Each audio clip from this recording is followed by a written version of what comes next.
Hello नमस्कार दोस्तों, मैं विकास फास्ट लर्न में आप सभी का स्वागत है। दोस्तों केवीएस एनवीएस में सामान्य ज्ञान के लिए जो जीके से प्रश्न आने वाले हैं दोस्तों, इसमें हमने हिस्ट्री ज्योग्राफी इसका चर्चा कर चुका है जो एनसीईआरटी पाठ्य पुस्तक है। अभी हम विज्ञान की चर्चा कर रहे हैं दोस्तों, जिसमें से हम 6, 7, 8, 9 की चर्चा कर चुके हैं। जो आज की हमारी क्लास है दोस्तों, वो विज्ञान एनसीईआरटी पाठ्य पुस्तक क्लास 10 की होने वाली है। और दोस्तों साथ ही साथ हमारा न्यू ईयर भी स्टार्ट हो गया है, तो आप सभी को नए साल की अनेक शुभकामनाएं दोस्तों। ठीक है, तो हम शुरू करते हैं अपने क्लास को। हमारा क्लास है दोस्तों केवीएस एनवीएस जो सामान्य ज्ञान है, इसमें से आज की जो कक्षा है विज्ञान की होगी और कक्षा 10 की होने वाली है। ये है कक्षा 10 की विज्ञान की पाठ्य पुस्तक, ये है आपकी विषय सूची।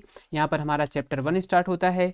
तो सबसे पहले यहाँ पर हम बात करेंगे दोस्तों, यहाँ पर एक है कुछ, यहाँ पर दोस्तों हमने स्लाइड को ज़्यादा लिया है। स्लाइड को अगर हम डिस्कस किए रहेंगे तो प्रश्न किसी भी तरह, अगर हम स्लाइड से किसी भी एक तरह से प्रश्न बनाते हैं और प्रश्न अगर दूसरे फॉर्म में आ जाता है तो उसमें करने में थोड़ी समस्या हो सकती है। इसलिए हमने इसमें कोशिश किया है कि स्लाइड को लिया है दोस्तों, और स्लाइड के जरिए अगर हम समझ लेंगे तो प्रश्न किसी भी तरह से अगर आएगा तो हम उसको कर सकते हैं।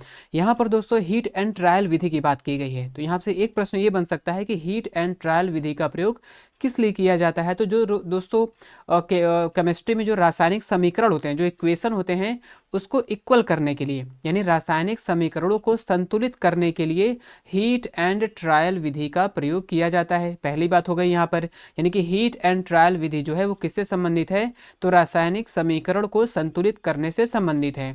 क्योंकि सबसे छोटी पूर्णांक संख्या के, और क्या करते दोस्तों, जब हम और रासायनिक समीकरण को संतुलित करते हैं तो सबसे छोटी पूर्णांक संख्या के गुणांक का उपयोग करके समीकरण को संतुलित करते हैं। यानी कि जो पूर्णांक संख्या है उसमें जो सबसे छोटी नंबर है, यानी उसके गुणांक का हम यूज करेंगे। ठीक है दोस्तों, गुणांक यानी कि फैक्टर है, यानी कि जो सबसे छोटा नंबर है, सबसे छोटा फैक्टर है, उसका हम यूज करके रासायनिक समीकरण को संतुलित करते हैं। और हीट एंड ट्रायल जो विधि है वो रासायनिक समीकरण को संतुलित करने से संबंधित है।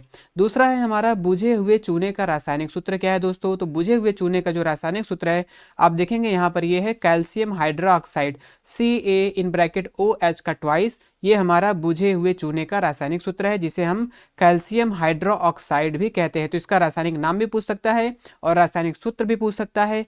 तो नाम जो है इसका क्या है, कैल्शियम हाइड्रोक्साइड। बनता कैसे, अब देखिए दोस्तों, इसलिए हमने स्क्रीनशॉट भी लगाया है कि आप इसका डिटेल भी पढ़ सकते हैं। लेकिन अगर हम प्रश्न बनाएंगे तो प्रश्न मेरा यहाँ से केवल एक ही बनेगा, लेकिन यहाँ पे सारे डिटेल हैं, आपको इसका पीडीएफ मिल जाएगा दोस्तों। आप पीडीएफ से आप इसका डीप स्टडी कर लीजिएगा। तो क्या है यहाँ पे देखिए दोस्तों, इस अभिक्रिया में कैल्शियम ऑक्साइड का जल मिलाकर, यानी कैल्शियम ऑक्साइड और जल जब आपस में अभिक्रिया करते हैं तो कैल्शियम हाइड्रोक्साइड बनता है। लेकिन जो प्रश्न बनने की संभावना यहाँ पर, एक तो कैल्शियम हाइड्रोक्साइड का सूत्र क्या है, या फिर कैल्शियम हाइड्रोक्साइड का रासायनिक नाम क्या है, और कैल्शियम ऑक्साइड ये जो है बुझे हुए चूने का रासायनिक नाम क्या है। तो इस तरह से प्रश्न यहाँ पर आ सकते हैं। दूसरा है कैल्शियम कार्बोनेट का रासायनिक सूत्र क्या है दोस्तों, तो कैल्शियम कार्बोनेट का जो रासायनिक सूत्र आप देखेंगे CaCO3 को हम कैल्शियम कार्बोनेट कहते हैं। ठीक है, यहाँ पर, और यहाँ पे इसमें बहुत सारे डिटेल दिए गए, जैसे बुझे हुए चूने विलयन, यानी जब हम चूना दीवार पे करते हैं दोस्तों, उसे वो जो चूना होता है वो बुझा हुआ चूना ही होता है। बुझे हुए चूने का ही दीवार पर रंग रोगन किया जाता है, उसे हम कैल्शियम हाइड्रोक्साइड कहते हैं। जब हम इसको रंग रोगन कर देते हैं तो फिर वो क्या करता है दोस्तों, कैल्शियम हाइड्रोक्साइड वायु में उपस्थित कार्बन डाइऑक्साइड के साथ क्रिया करके वो दीवार पर एक कैल्शियम कार्बोनेट की जो है पतली परत लगा देती है। सफेदी के 2-3 दिन बाद कैल्शियम कार्बोनेट का निर्माण होता है। यानी जब हम चूना करते हैं, आप चूना करते हैं दोस्तों, या फिर दीवार पर जब चूना किया जाता है तो सफेदी नहीं दिखता है, लेकिन 2-3 दिन बाद जो कैल्शियम हाइड्रोक्साइड है वो वायु में उपस्थित जो कार्बन डाइऑक्साइड है उससे क्रिया कर कर कैल्शियम कार्बोनेट का निर्माण कर लेता है, तब वो हमारे सफेदी वहाँ पे चमक हमको दिखने लगती है। तो 2-3 प्रश्न आ सकते हैं। यानी कि जो कैल्शियम हाइड्रोक्साइड है वो कैल्शियम कार्बोनेट का निर्माण कैसे करता है, तो कार्बन डाइऑक्साइड की अभिक्रिया करने के बाद करता है। या फिर इस तरह से भी प्रश्न आ सकता है कि कारण बताइए कि दीवार पर जब चूना किया जाता है तो उसमें चमक नहीं आती है, लेकिन 2-3 बाद चमक आ जाती है, तो उसका कारण क्या है, तो इसका कारण भी यही है दोस्तों कि कैल्शियम कार्बन डाइऑक्साइड जो है बुझे हुए चूने से विक्रिया करके कैल्शियम कार्बोनेट का निर्माण कर लेता है। यहाँ पर कैल्शियम कार्बोनेट का सूत्र भी हो गया, कैल्शियम कार्बोनेट का रासायनिक जो सूत्र है वो CaCO3 है। तो यहाँ पे 2-3 तरह से प्रश्न यहाँ पर पूछे जाने की संभावना रहेगी दोस्तों। यहाँ पर क्या है, क्या आप जानते हैं कि श्वसन एक ऊष्माक्षेपी क्रिया, यानी ऊष्माक्षेपी मतलब ऐसी अभिक्रिया जिसमें से वो अभिक्रिया होने पर ऊष्मा उत्पन्न होती है। कुछ अभिक्रिया ऊष्मा अवशोषी होती हैं, यानी वो हीट एब्जॉर्ब करते हैं, लेकिन ये हीट रिलीज करता है दोस्तों। हीट यानी कि ऊर्जा, हीट कहने का मेरा तात्पर्य जो है यहाँ पर ऊर्जा से है। साग सब्जी यानी वनस्पति जो विघटित होकर कंपोस्ट बनते हैं, यानी जो कंपोस्ट बनाता है वो भी ऊष्माक्षेपी क्रिया, यानी उसमें भी एनर्जी क्या होती है, रिलीज होती है।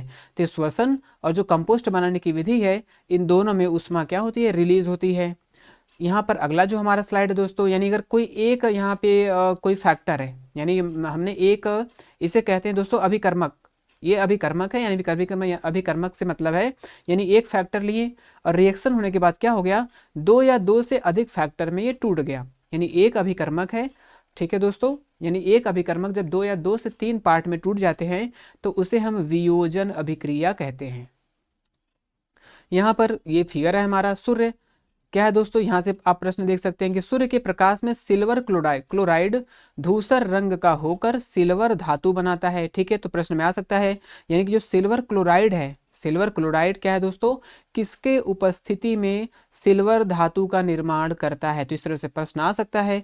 तो जो सिल्वर क्लोराइड है वो धूसर रंग होकर किसके उपस्थिति में दोस्तों, सूर्य के प्रकाश में, यानी सिल्वर क्लोराइड क्या है, सूर्य के प्रकाश में धूसर रंग का होकर सिल्वर धातु का निर्माण करता है। यहां से इस तरह से प्रश्न आ सकता है।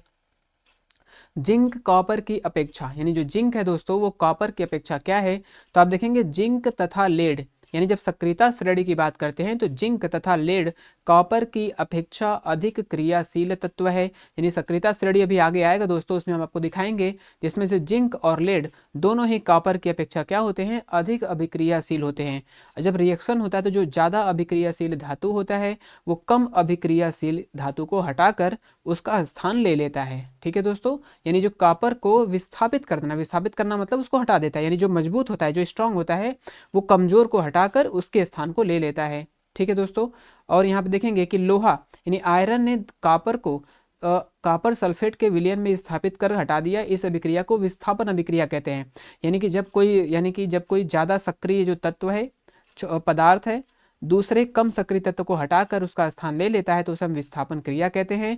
यहाँ पर प्रश्न हमारा जो है कि जिंक कॉपर की अपेक्षा क्या है, तो जिंक जो है कॉपर की अपेक्षा अधिक अभिक्रियाशील है। तो जिंक और लेड दोनों ही कॉपर की अपेक्षा अधिक अभिक्रियाशील हैं। अभिक्रिया के दौरान यदि ऑक्सीजन, यहाँ पर हमारा रहना चाहिए ऑक्सीजन, ठीक है दोस्तों, यानी अभिक्रिया जब होती है तो उस दौरान ऑक्सीजन की वृद्धि होती है तो वह अभिक्रिया कहलाती है। यानी ऑक्सीजन की जब अभिक्रिया हो रही है और उसमें ऑक्सीजन की वृद्धि हो रही है तो उस अभिक्रिया को हम क्या कहेंगे, तो अभिक्रिया जिसमें ऑक्सीजन की वृद्धि होती है। यहाँ पर आप देखेंगे तो उसका उपचयन हुआ है, उपचयन को हम बोलते हैं ऑक्सीडेशन, यानी ये है उपचयन, यानी उत्तर हमारा ऑक्सीडेशन हो जाएगा दोस्तों। यानी कि जब अभिक्रिया में ऑक्सीजन की वृद्धि होती है तो इसका मतलब उस अभिक्रिया में ऑक्सीडेशन हो रहा है, यानी कि उसका उपचयन हुआ है जिस पदार्थ में, यानी उसका ऑक्सीडेशन हुआ है जिस पदार्थ में ऑक्सीजन की वृद्धि हो गई है। और दूसरी बात, ऑक्सीजन का ह्रास भी होता है, यानी ऑक्सीजन की कमी होती है तो कहते हैं कि उसका अपचयन हुआ है। अपचयन मतलब रिडक्शन हुआ, यानी ऑक्सीजन की वृद्धि हुई तो ऑक्सीडेशन, ऑक्सीजन की कमी हुई तो उसे हम रिडक्शन कहते हैं। वह अभिक्रिया जिसमें एक कारक यानी फैक्टर, उसका एक का उपचयन हो रहा है दूसरे का अपचयन हो रहा है, यानी कि एक का रिडक्शन और एक का ऑक्सीडेशन हो रहा है, तो उस अभिक्रिया को हम क्या कहते हैं, जिसमें ऑक्सीडेशन और रिडक्शन यानी उपचयन अपचयन, ऐसी अभिक्रिया जिसमें उपचयन और अपचयन दोनों होता है उसे हम रेडॉक्स अभिक्रिया कहते हैं। तो उत्तर हमारा यहाँ पर रेडॉक्स अभिक्रिया हो जाएगा। वह अभिक्रिया जिसमें हाइड्रोजन की वृद्धि होती है उस अभिक्रिया को क्या कहते हैं। अभी दोस्तों हम लोग देखा, जैसे ऑक्सीजन की अगर वृद्धि हुई तो हाइड्रोजन की कमी होगी, ऑक्सीजन की कमी हुई तो हाइड्रोजन की वृद्धि होगी। तो वही प्रश्न है, लेकिन यहाँ पे दूसरा दृश्य दिया है। पदार्थ का उपचयन तब होता है जिसमें ऑक्सीजन की वृद्धि या हाइड्रोजन का ह्रास होता है। अभी हम लोगों ने पढ़ा है कि जिसमें ऑक्सीजन की वृद्धि होती है उसे ऑक्सीडेशन कहते हैं दोस्तों। इसमें हाइड्रोजन की वृद्धि हो रही है, अगर हाइड्रोजन की वृद्धि है तो ऑक्सीजन की क्या होगी, ऑक्सीजन की कमी होगी। जब ऑक्सीजन की कमी होगी तो उसमें होगा रिडक्शन, यानी कि अपचयन। पदार्थ का अपचयन तब होता है जिसमें ऑक्सीजन का ह्रास होता है और हाइड्रोजन की वृद्धि होती है। तो हाइड्रोजन की वृद्धि की बात की गई है, जिसमें हाइड्रोजन की वृद्धि होती है और ऑक्सीजन की कमी होती है उसे हम रिडक्शन कहते हैं, यानी कि अपचयन कहते हैं। कोरोजन यानी कि संक्षारण। कोरोजन क्या है दोस्तों? लोहे में जंग लगना, चांदी के ऊपर काले रंग का दिखना, काले रंग की जो परत लग जाती है, तांबे के ऊपर जो हरा परत यानी कि लेयर लग जाता है, ये सारे हैं क्या है? कोरोजन यानी संक्षारण के उदाहरण है। लोहे पे जंग लगती है, ये सारे हैं क्या हो दोस्तों? यानी संक्षारण, यानी धातु का ह्रास होता है इसमें, ये सभी संक्षारण के उदाहरण है, यानी कि कोरोजन के उदाहरण है। चिप्स के पैकेट में नाइट्रोजन गैस भरे जाने का कारण क्या है? यानी ये भी प्रश्न आ सकता है कि जो चिप्स है उस पैकेट में कौन सा गैस भरा जाता है? तो उसमें नाइट्रोजन गैस भरा जाता है। और किसको रोकने के लिए? उपचयन को रोकने के लिए, ताकि ऑक्सीजन की वृद्धि न हो सके। ठीक है दोस्तों, उपचयन को रोकने के लिए इसमें नाइट्रोजन गैस भरा जाता है, क्योंकि अगर उपचयन होगा यानी उसका ऑक्सीडेशन होगा दोस्तों, जो चिप्स है वो जल्दी खराब हो जाएगा, इसलिए उसमें नाइट्रोजन गैस को भरा जाता है। यहाँ पर हमारा अगला चैप्टर शुरू होता है। लिटमस के बारे में हम लोग पिछले क्लास में भी पढ़ चुके हैं, लेकिन यहाँ पे है तो इसकी बात कर लेते हैं। लिटमस विलयन बैगनी रंग का रंजक होता है। इस तरह से कुछ प्रश्न में आ सकता है कि जो लिटमस का जो विलयन होता है वो किस रंग का होता है? तो लिटमस का विलयन जो है बैगनी रंग का होता है, जो थैलोफाइटा समूह के लिचेन यानी लाइकेन के पौधे से बनता है। तो ये यहाँ सारे बहुत इंपॉर्टेंट प्रश्न है दोस्तों। ये जो लाइकेन है, पहला तो यहाँ पे लाइकेन हो गया, यानी जो लिटमस का निर्माण, इसका रंग बैगनी रंग का होता है, इसका विलयन होता है, ये लाइकेन से बनता है। लाइकेन किस समूह में आता है? तो जैसे हम लोग पढ़े हैं विज्ञान में, थैलोफाइटा, ब्रायोफाइटा, ये सब हम लोग पढ़े हैं। तो जो लाइकेन है ये किस समूह से बिलोंग करता है? तो लाइकेन आपके थैलोफाइटा समूह से बिलोंग करता है। ठीक है, और फिर क्या है, इसका जो लिटमस विलयन न तो अम्लीय होता है न तो क्षारीय। ठीक है, अब जब अम्लीय है न तो क्षारीय है तो इसका रंग का विलयन क्या हुआ? बैगनी हुआ। लिटमस विलयन होता है, लिटमस विलयन कैसा होता है दोस्तों? तो न तो अम्लीय होता है न तो क्षारीय, तो होगा क्या? ये होगा आपका उदासीन। लिटमस विलयन का रंग कैसा होता है? हमने देखा है कि लिटमस विलयन का जो रंग होता है वो बैगनी होता है। हमने स्लाइड में इसको डिस्कस कर लिया है दोस्तों। आगे यहाँ पर है, हम लोगों ने इसको पीछे भी पढ़ चुका है, लेकिन यहाँ पर इसको रिमाइंड कर लेंगे कि ऐसे तो अभी जो लिटमस अम्ल क्षार सूचक है इसका हम पदार्थ में डुबो कर या इसको लगा कर सकते हैं, लेकिन कुछ ऐसे पदार्थ होते हैं उसको मिलाने पर उसमें उसके गंध यानी उसके महक में चेंजिंग आ जाता है, तो उसे हम क्या कहते हैं? उसे हम गंधी यानी गंधी सूचक कहते हैं, यानी उसे हम ऑल फैक्ट्री कहते हैं। यानी इसका गंध से हमें पता चल जाएगा कि वो अम्ल है या फिर क्षार है।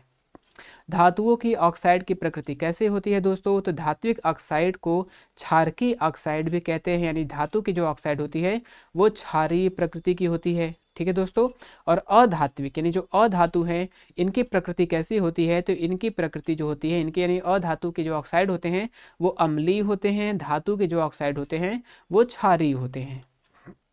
सभी अम्ल एवं क्षार में क्या समानताएं हैं दोस्तों? इससे पता चलता है, हाँ अभी हम लोगों ने पढ़ा है कि अम्ल में हाइड्रोजन होता है। अम्ल में क्या होता है दोस्तों? हाइड्रोजन होता है। ये H+ आयन जिसे हाइड्रोनियम आयन है यानी इसको रिलीज करता है। तो ये है यहाँ पर कि सभी अम्ल में हाइड्रोजन गैस पाए जाते हैं। ठीक है, प्रश्न में आ सकता है कि सभी अम्ल में कौन सा गैस पाया जाता है, यानी अम्ल में क्या उपस्थित होता है? सभी अम्ल में क्या उपस्थित होता है? तो सभी अम्ल में दोस्तों हाइड्रोजन उपस्थित होता है। आगे जो प्रश्न है, सभी अम्ल धातु से अभिक्रिया करने के उपरांत गैस उत्पन्न करते हैं, क्योंकि उसमें हाइड्रोजन गैस है दोस्तों। तो सभी अम्ल जो है धातु से अभिक्रिया करने के बाद कौन सी गैस देंगे? तो वो हाइड्रोजन गैस देंगे, क्योंकि सभी अम्ल में हाइड्रोजन गैस उपस्थित होता है। एल्कोहल में विद्युत का प्रवाह, एल्कोहल में विद्युत का प्रवाह होता है, नहीं होता है, कम होता है, अधिक होता है? तो अम्ल की स्थिति में बल्ब जलने लगता है, यानी अम्ल है, यानी अम्ल जो है विद्युत का प्रभाव करता है। लेकिन आप देखेंगे यहाँ पर ग्लूकोज एवं एल्कोहल का विलयन विद्युत का चालन नहीं करते, यहाँ पर एकदम क्लियर लिखा हुआ है दोस्तों, यानी ग्लूकोज और एल्कोहल। ठीक है दोस्तों, ग्लूकोज और एल्कोहल दोनों ही विद्युत का चालन क्या करते हैं? नहीं करते, यानी कि एल्कोहल में विद्युत का प्रवाह यानी चालन नहीं होता है। तो एल्कोहल और ग्लूकोज आप दोनों याद रखिएगा। क्षारीय पदार्थ जल में उत्पन्न करते हैं, तो जो हम लोग पढ़े हैं कि जो अम्लीय पदार्थ होते हैं वो H+ यानी हाइड्रोजन उत्पन्न करते हैं, इसी तरह जो क्षारीय पदार्थ है वो OH- यानी हाइड्रो ऑक्साइड उत्पन्न करते हैं दोस्तों। तो यहाँ पर हमारा हाइड्रो ऑक्साइड उत्पन्न यानी OH- को हम हाइड्रो ऑक्साइड कहते हैं, और ये आयन है दोस्तों। ठीक है, ये आयन की बात करें तो जो क्षारीय पदार्थ है जल में OH- उत्पन्न करते हैं। सांद्र अम्ल को तनु करने के लिए, सांद्र मतलब होता है गाढ़ा दोस्तों। ठीक है, गाढ़ा है यहाँ पर, तनु मतलब पतला होता है। तो जो सांद्र अम्ल है यानी गाढ़ा अम्ल है उसको तनु करने के लिए, पतला करने के लिए क्या करना चाहिए? अम्ल को जल में मिलाना चाहिए, जल को अम्ल में मिलाना चाहिए दोस्तों। तो आप देखेंगे यहाँ पर अम्ल को सदैव धीरे धीरे जल को लगाते हुए जल में मिलाना चाहिए, यानी अम्ल को क्या है दोस्तों? अम्ल को जल में मिलाना चाहिए। यानी अगर कोई गाढ़ा क्या है, अम्ल है, तो उसको तनु करने के लिए क्या करना चाहिए, तो अम्ल को क्या करना चाहिए दोस्तों, जल में मिलाना चाहिए। ऐसा नहीं कि हमको अम्ल में जल को मिला देना चाहिए। ये बहुत ही अच्छा प्रश्न है कि अगर हमको गाढ़ा कोई यानी कि सांद्र अम्ल है तो उसको तनु करने के लिए अम्ल को हमें जल में मिलाना चाहिए, वो भी धीरे धीरे हिलाते हिलाते यानी हिलाते डुलाते उसको करना चाहिए। पीएच स्केल का रेंज क्या होता है दोस्तों, यानी जो पीएच स्केल होता है जिसमें अम्ल और क्षार का सूचक ये मापन करता है, जिसको हम पीएच स्केल कहते हैं। और इसका जो रेंज होता है वो 7 से लेकर 14 होता है। 7 जो होता है सबसे अम्लीय, 7 से 14 दोस्तों, एक मिनट देख लेते हैं यहाँ पर। 7 से नहीं दोस्तों, 0 से, यहाँ पर गलती हो गई, 0 से, यहाँ पर रहना चाहिए 0। ठीक है ठीक है ठीक है, 0 से 14 के बीच में होता है दोस्तों। यहाँ पे 0 होता है, यहाँ पे 7 होता है, यहाँ पे 14 होता है। और यहाँ पर जो फिर गलती हो गई क्या दोस्तों, एक मिनट देखते हैं। इसे पीएच स्केल में सामान्यतः शून्य, शून्य अधिक अम्लता, हाँ ठीक है, शून्य अधिक अम्लता है। 7 पे जो उदासीन होता है, नहीं सही है दोस्तों, यहाँ पर कोई गलती नहीं है। यानी शून्य जो होता है यानी कि 7 से जब नीचे आता है तो उदासीन अम्लीयता बढ़ती है। 7 पे उदासीन होता है ना, यानी न तो ये अम्लीय होता है ना तो क्षारीय होता है। 7 से हम जैसे ही आगे बढ़ेंगे तो जो विलयन होगा क्या हो जाएगा, विलयन क्षारीय होता है। तो जो पीएच स्केल का रेंज होता है वो 0 से 14 के बीच में होता है। पीएच का मान जितना कम होता है, विलियन हमने पढ़ा है अभी, यानी कि पीएच का मान जितना कम होगा यानी 0 की तरफ आएगा। इधर 14 होता है, इधर 0, यानी पीएच का मान जितना ही कम होगा विलियन क्या होगा, विलियन उतना ही अम्लीय होगा। और पीएच मान जितना ज़्यादा होगा विलियन हमारा क्या होगा, क्षारीय होगा। किसी भी उदासीन विलियन का पीएच मान क्या होता है, तो किसी भी उदासीन विलियन का मान जो होता है वो 7 होता है दोस्तों। तो किसी भी उदासीन विलियन के पीएच का मान क्या होता है, 7 होगा। तो किसी भी विलियन क्या है दोस्तों, किसी भी उदासीन विलयन का पीएच मान क्या होता है, यहाँ पर गलती है क्या, नहीं दोस्तों, यहाँ पर लगता है कि यानी किसी का पीएच मान यदि 7 होता है दोस्तों तो वह विलयन कैसा होता है, तो वह विलयन यहाँ पर उदासीन होता है। आप इसको याद रखिएगा, थोड़ी टाइपिंग में अगर एरर है तो हमको इस पर ध्यान नहीं देना है। तो किसी भी उदासीन विलयन का पीएच मान क्या होता है, तो उसका पीएच मान 7 होता है। और जो विलयन होता है वो कैसा होता है, वो हमारा उदासीन होता है। यहाँ पर देखेंगे पीएच स्केल से संबंधित कुछ बात दी गई। यहाँ पर हमारे बहुत सारे प्रश्न है दोस्तों, जैसे जठर रस का पीएच मान पूछ सकता है। जठर रस मतलब जो हमारे स्टमक में जो डाइजेस्टिव एंजाइम होते हैं, जूस होते हैं, उसकी बात कर रहा है, तो इसका पीएच 1.2 है। नींबू का रस का पीएच मान पूछ सकता है प्रश्न में सीधे से कि नींबू का जो रस है इसका पीएच मान क्या होता है, बहुत खट्टा होता है यानी अम्लीय होता है, तो लगभग 2.2 होता है। शुद्ध जल का रक्त क्या होता है, अशुद्ध जल, शुद्ध जल का जो पीएच मान है वो 7 है। और रक्त का जो पीएच मान है, ब्लड का जो पीएच मान है वो 7.4 है। मिल्क ऑफ मैग्नीशिया जो सबसे ज़्यादा क्षारीय होता है, जिसको हम पेट में जब दर्द होता है, अम्लता बढ़ जाती है, तो मिल्क ऑफ मैग्नीशिया का यूज करते हैं दोस्तों।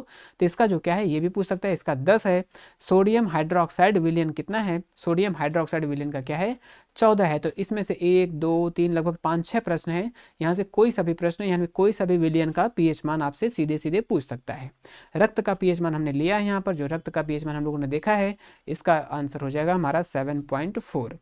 वर्षा अम्लीय वर्षा कहलाती है कब, यानी पीएच मान जब कम हो जाता है किससे दोस्तों, तो जब 5.6 यानी 5.6 से कम, यानी उत्तर हमारा सबसे पहले यहाँ पे लगा लेते हैं 5.6, यानी जब बारिश होती है तो बारिश का जो पानी है इसका अगर पीएच मान 5.6 से कम हो जाती है तो उसे हम अम्लीय वर्षा कहते हैं। ठीक है दोस्तों, उसको हम अम्लीय वर्षा कहेंगे जब पीएच मान 5.6 से कम हो जाता है। यहाँ पर एक प्रश्न हमारा और भी है, हमारा शरीर जो है 7 से लेकर 7.8 पीएच परास के बीच कार्य, परास मतलब रेंज, यानी हमारा जो हम लोग का बॉडी होता है 7 से लेकर 7.8 के बीच में काम करता है दोस्तों। ठीक है, हमारे बॉडी का जो पीएच रेंज होता है वो 7 से लेकर 7.8 के बीच में होता है। तो इसका परास भी आपसे प्रश्न में पूछ सकता है, और ये अम्लीय वर्षा वाला भी प्रश्न पूछ सकता है दोस्तों। यहाँ पर एक स्लाइड में हमने शामिल किया इसको, शुक्र यानी वीनस का जो वायुमंडल है सल्फ्यूरिक अम्ल के मोटे श्वेत पीले बादलों से बना है। किससे दोस्तों, आप प्रश्न में याद रखिएगा, सल्फ्यूरिक अम्ल से बना है। इसके जो बादल हैं सल्फ्यूरिक अम्ल से बने होते हैं। हमारा जो पाचन तंत्र है दोस्तों, ठीक है, अभी हमने पढ़ा है कि जो हमारे पेट में जो अम्लीयता होता है, यानी हमारे पेट में जो हमारा स्टमक है वो HCl रिलीज करता है, यानी कभी कभी जब इसके अम्लीयता बढ़ जाती है तो उसको उदासीन करने के लिए, उसको न्यूट्रलाइज करने के लिए हम मिल्क ऑफ मैग्नीशिया का प्रयोग करते हैं। मिल्क ऑफ मैग्नीशिया को हम मैग्नीशियम हाइड्रोक्साइड भी कहते हैं। आप वो खाते हो जो एंटासिड टैबलेट आता है, डाइजिन जो टैबलेट आता है दोस्तों, वो मिल्क ऑफ मैग्नीशिया यानी कि मैग्नीशियम हाइड्रोक्साइड का टैबलेट होता है, जो अम्ल और क्षार मिलकर हमारे उसको न्यूट्रलाइज कर देते हैं और हमारे पेट को राहत मिल जाता है। दंत क्षय का कारण है, यानी दंत क्षय यानी दंत का टूटना, दंत का दंत मतलब दांत दोस्तों। दांत जब हम लोग का झरने लगता है, एक तरह से दांत खराब होने लगता है, ऊपर जो इनामल होता है दोस्तों वो खराब होने लगता है, इसका कारण क्या होता है? तो दांत का जो खराब होने का कारण है मुंह का पीएच का मान 5.5 से कम होना।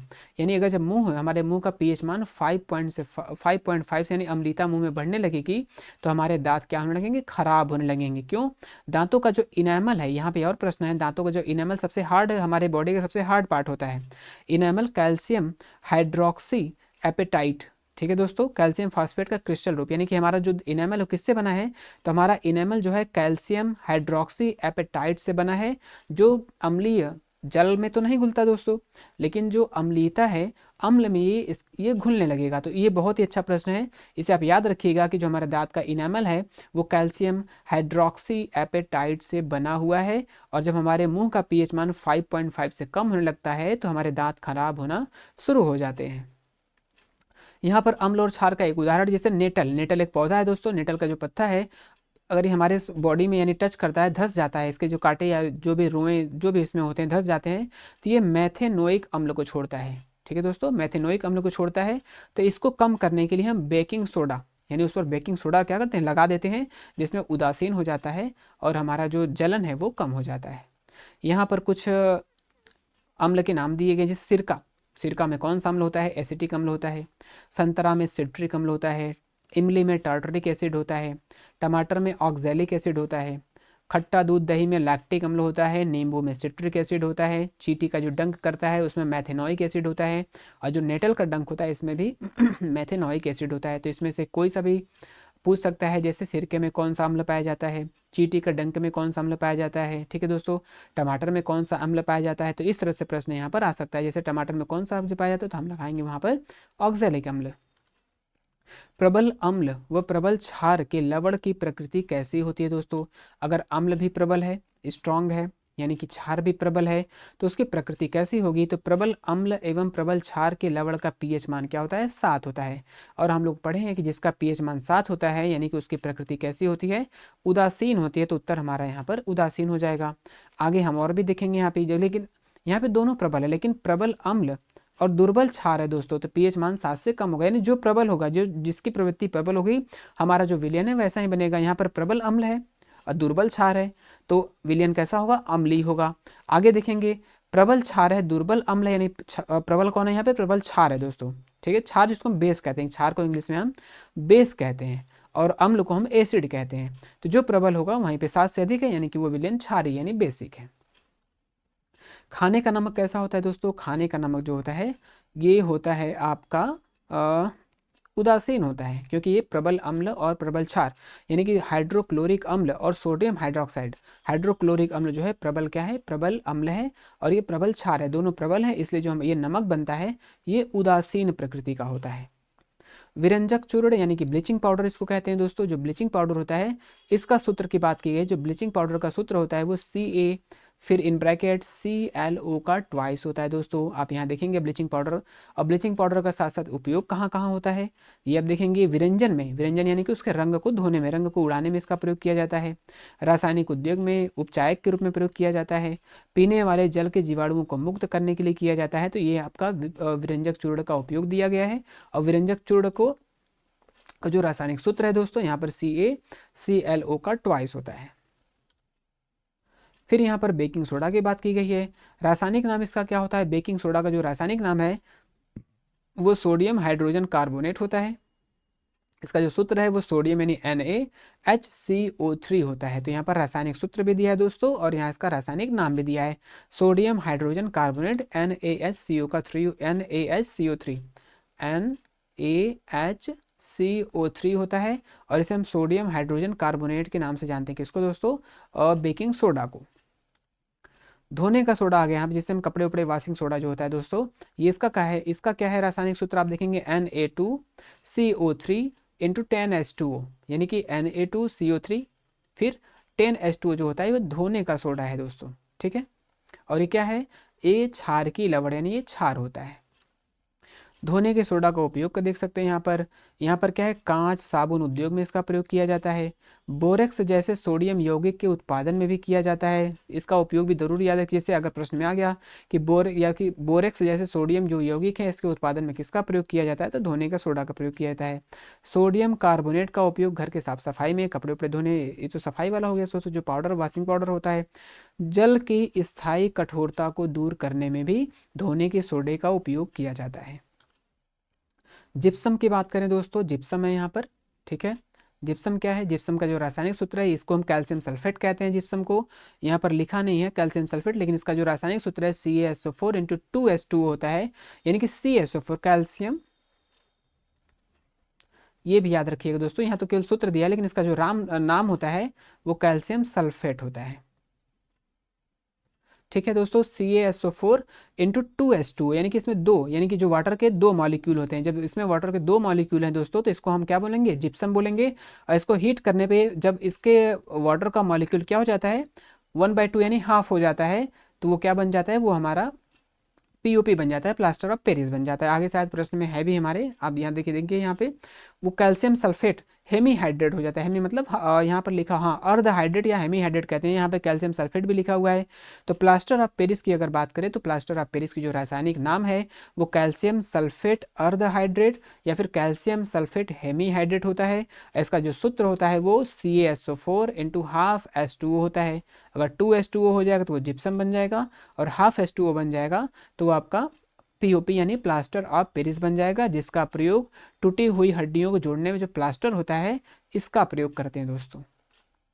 धातु अधातु आ गई है हमारे यहाँ पर मरकरी को छोड़कर सारी धातुएं ताप के कम और ताप यानी कि रूम टेम्परेचर पे क्या होती हैं, तरल अवस्था में पाई जाती हैं, हम लोग जानते हैं। दूसरा धातु का जो क्वथनांक गलनांक बहुत उच्च होता है दोस्तों। तो यहाँ पे गैलियम और सीजियम दो धातुएं ऐसे हैं जिनका गलनांक बहुत कम होता है, यानी रूम टेम्परेचर पे लगभग 25 से 30 डिग्री सेल्सियस के बीच पर ही क्या होते हैं, स्वतः यानी खुद पिघलना स्टार्ट हो जाते हैं। कौन कौन दोस्तों, गैलियम और सीजियम। आगे है आयोडीन, एक अधातु है, यानी जो धातुओं की प्रकृति होती है चमकीला, यानी जो चमक होता है दोस्तों, ये किसकी प्रकृति होती है, धातुओं की प्रकृति होती है। लेकिन आयोडीन क्या है, आयोडीन अधातु होते हुए भी कैसा होता है, चमकीला होता है। तो ये भी प्रश्न आ सकता है कि कौन सी अधातु है जिसमें चमक जैसे गुण पाए जाते हैं, तो वो आयोडीन है। कार्बन का अपर रूप क्या है दोस्तों, यानी कार्बन के जो क्रिस्टल होते हैं, यानी उसके जो रूप होते हैं वो कौन कौन है, तो कार्बन के अपर रूप कौन कौन है, वो हीरा है, ग्रेफाइट है, फुलेरिन है, ये सभी कार्बन के अपर रूप हैं। निम्न धातुओं को चाकू से भी काटा जा सकता है, यानी इतने मुलायम होते हैं जैसे सोडियम, पोटेशियम, लिथियम। क्षारीय धातु लिथियम, सोडियम, पोटेशियम इतने मुलायम है कि इनको चाकू से भी आप काट सकते हैं। तो उत्तर हमारा यहाँ पर सभी हो जाए, कौन कौन से, सोडियम, पोटेशियम, लिथियम इतने मुलायम होते हैं कि आप इनको चाकू से भी काट सकते हैं, ठीक है दोस्तों। फिर हम लोग पढ़े हैं जैसे क्या दोस्तों, यहाँ पर बहुत ही अच्छा प्रश्न है, धातु के ऑक्साइड की जो प्रकृति होती है वो क्षारीय होती है। अभी हम लोगों ने ऊपर भी पढ़ा इसको कि जहाँ धातु के ऑक्साइड की जो प्रकृति होती है कैसी होती है, वो क्षारीय होती है। लेकिन एल्यूमिनियम ऑक्साइड, जिंक ऑक्साइड, ठीक है दोस्तों, ये धातु हैं लेकिन ऑक्साइड है, इनकी प्रकृति होनी चाहिए क्षार की। लेकिन एल्यूमिनियम ऑक्साइड और जिंक ऑक्साइड, कौन कौन सा, एल्यूमिनियम ऑक्साइड और जिंक ऑक्साइड ऐसे ऑक्साइड अम्लीय तथा क्षारीय दोनों प्रकार के व्यवहार, कौन कौन सा दोस्तों, एल्यूमिनियम और जिंक, इसके जो यहाँ पे क्या है ऑक्साइड, यानी ये अम्ल और क्षार दोनों के गुण प्रदर्शित करते हैं, इसलिए हम उन्हें उभयधर्मी ऑक्साइड कहते हैं। उभयधर्मी ऑक्साइड मतलब जिसमें अम्ल और क्षार यानी ये दोनों के गुण प्रदर्शित करते हैं, कौन कौन से, एल्यूमिनियम के ऑक्साइड और जिंक के ऑक्साइड, ठीक है दोस्तों। ऐसे सामान्यतः जो धातु होते हैं उनके ऑक्साइड क्षारीय होते हैं। एनोडीकरण क्या होता है दोस्तों, एनोडीकरण एल्युमिनियम पर मोटी ऑक्साइड की परत बनाने की प्रक्रिया है। यानी पहली बात कि एनोडीकरण में परत हम किस पे चढ़ाते हैं, तो एल्युमिनियम पे चढ़ाते हैं, और किसका चढ़ाते हैं, इसी के ऑक्साइड की परत चढ़ाते हैं, यानी एल्युमिनियम ऑक्साइड की, एल्युमिनियम पर ऑक्साइड की पतली परत का निर्माण होता है, जिससे इसका जो क्षरण होता है यानी इसको रोकने के लिए किया जाता है। तो एनोडीकरण के दौरान डैश धातु पर ऑक्साइड की परत चढ़ाई जाती है, तो वो एल्युमिनियम पर चढ़ाया जाता है। तो यानी एनोडीकरण का संबंध किससे है, एल्युमिनियम से है। पोटेशियम और सोडियम जैसी कुछ धातुएं इतनी तेज अभिक्रिया करती हैं दोस्तों, इसके कारण इनको हम केरोसिन तेल में, यानी केरोसिन जिसको मिट्टी का तेल कहते हैं, इसमें डुबा कर रखा जाता है। निम्न धातु ठंडे जल से अभी कौन सा ऐसा धातु है, यानी जो जो धातु है ठंडे जल से अभिक्रिया नहीं करता है? तो मैग्नीशियम शीतल जल के साथ अभिक्रिया नहीं करता। कौन है दोस्तों? मैग्नीशियम। शीतल यानी ठंडे जल के साथ अभिक्रिया नहीं करता, तो वो है हमारा मैग्नीशियम। ठीक है। परंतु परंतु गर्म गर्म जल के साथ अभिक्रिया करके वो मैग्नीशियम हाइड्रोक्साइड बनाता है एवं हाइड्रोजन गैस उत्पन्न करता है। तो यहाँ पर दोनों बात हमें याद रखना है कि जो मैग्नीशियम है वो ठंडे जल के साथ क्रिया तो नहीं करता, परंतु गर्म जल के साथ ये अभिक्रिया करता है। पोटेशियम एवं सोडियम दोस्तों क्या है, ये ठंडे जल के साथ तेजी से अभिक्रिया करते हैं। मैग्नीशियम ठंडे जल के साथ अभिक्रिया नहीं करता लेकिन गर्म जल के साथ करता है।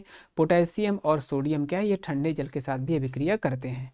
आगे जो है एल्युमिनियम, आयरन तथा जिंक जैसी धातुएं न तो शीतल जल के साथ न तो गर्म जल के साथ। कौन कौन दोस्तों यहाँ पर? एल्युमिनियम है, आयरन है, जिंक है। मतलब ये ठंडे जल के साथ और गर्म जल के साथ किसी के साथ अभिक्रिया नहीं करती, लेकिन भाप के साथ अभिक्रिया करती हैं। यानी उनके वाटर वेपर जो होता है इसके साथ ये रिएक्ट करेगा, लेकिन ठंडे जल और गर्म जल के साथ अभिक्रिया नहीं करता। तो आप इसको याद रखिएगा दोस्तों, यहाँ से प्रश्न बन सकते हैं। प्रश्न तो कहीं से भी बन सकता है दोस्तों, ये सारे ही इंपॉर्टेंट प्रश्न हैं क्योंकि हमारे सारे एनसीईआरटी से ही प्रश्न लिए, इसमें एक भी प्रश्न हमारे बाहर के नहीं है।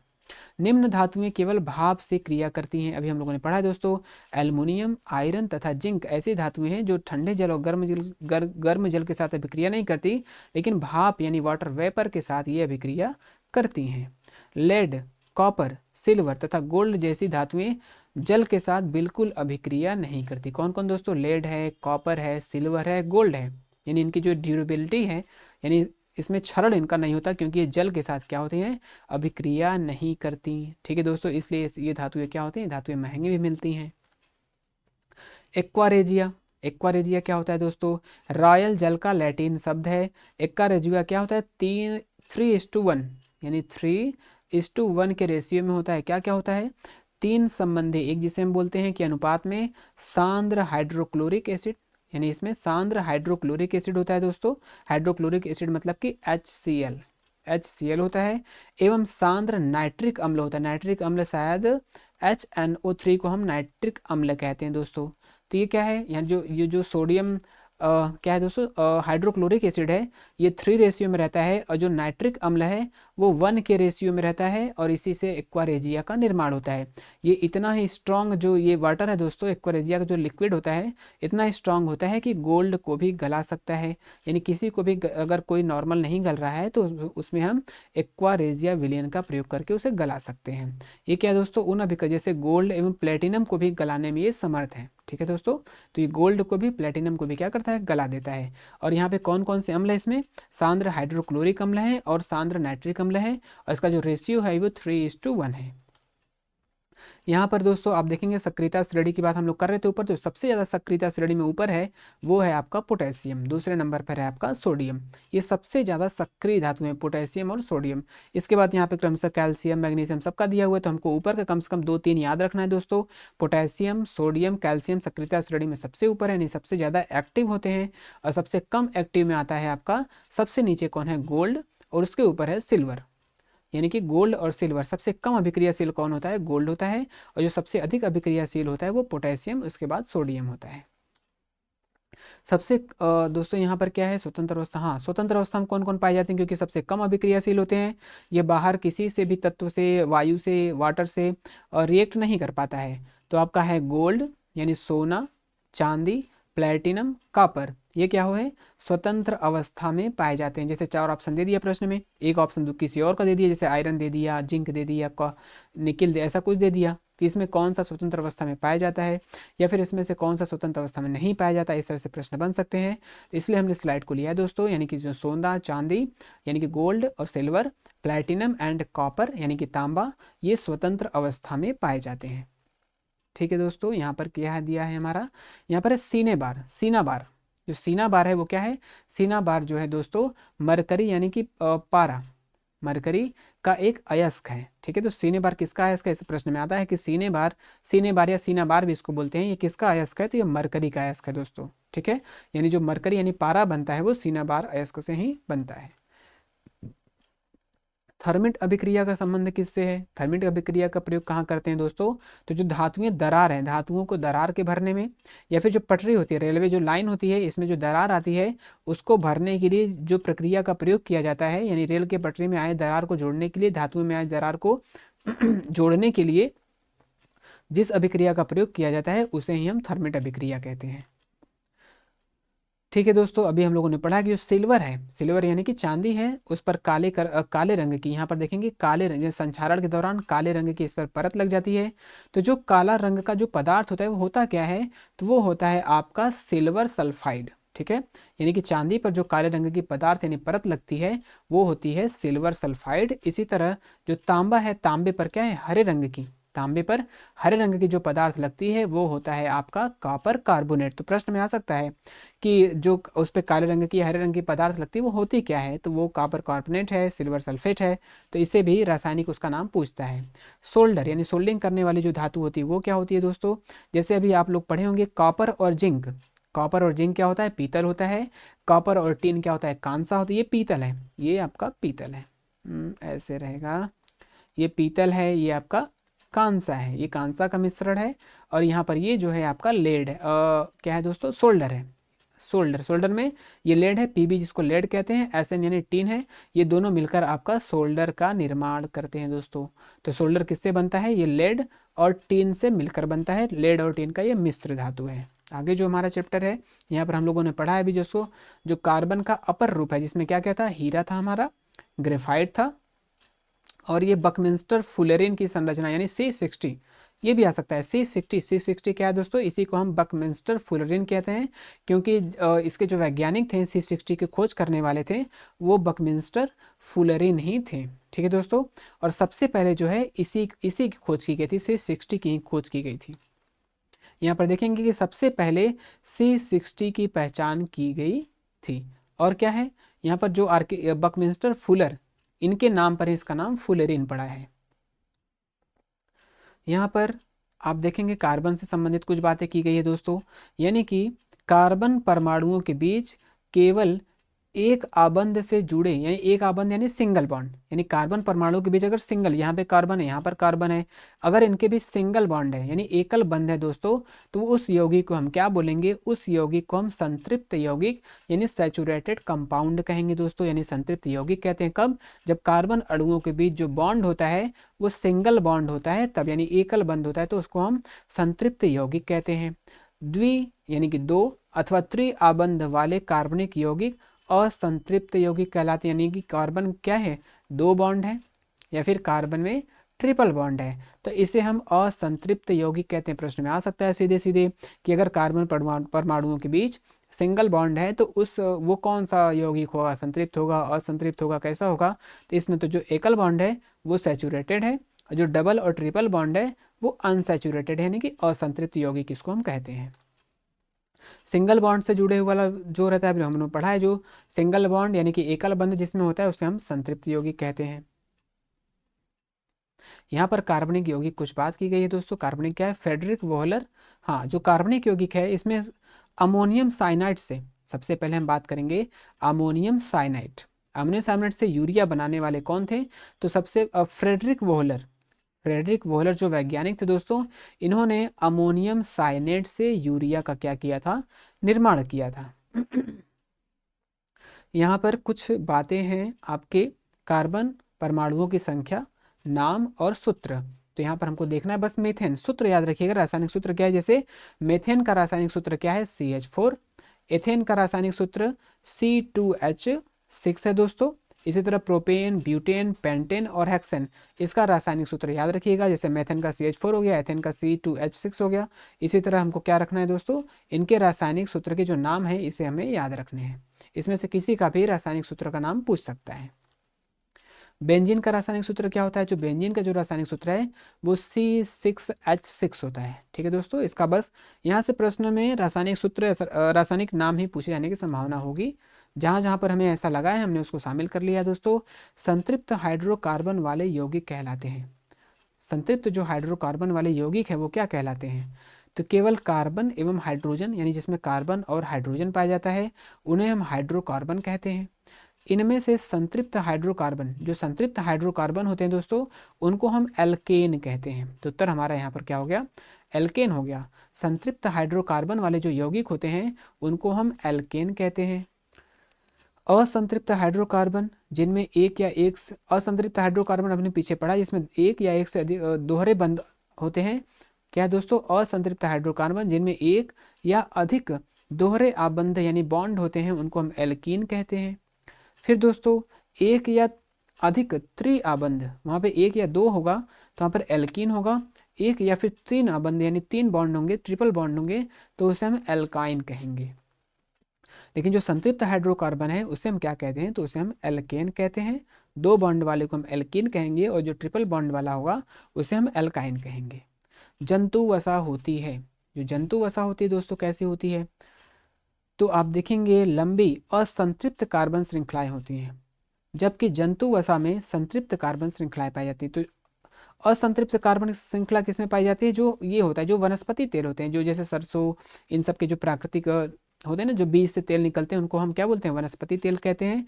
और इसमें असंतृप्त कार्बन श्रृंखलाएं पाई जाती हैं, और असंतृप्त कार्बन श्रृंखला ही हमारे स्वास्थ्य के लिए लाभदायक होता है। लेकिन जो जंतु से निकलते हैं कार्बन श्रृंखला, यानी संतृप्त जो कार्बन श्रृंखला होती है वो हमारे शरीर के लिए हानिकारक होता है।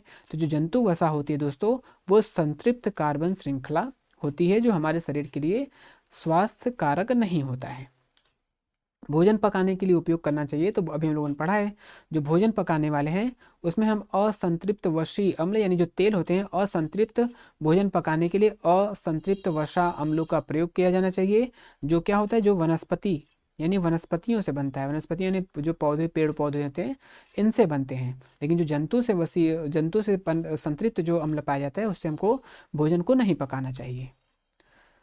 शराब में डैश एल्कोहल का प्रयोग किया जाता है, तो एक होता है आपका मेथेनॉल, दूसरा होता है एथेनॉल दोस्तों।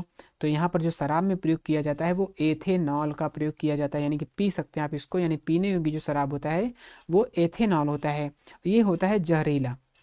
ये क्या होता है दोस्तों, जो मेथेनॉल होता है ये जहरीला शराब होता है, इसको नहीं पीना चाहिए।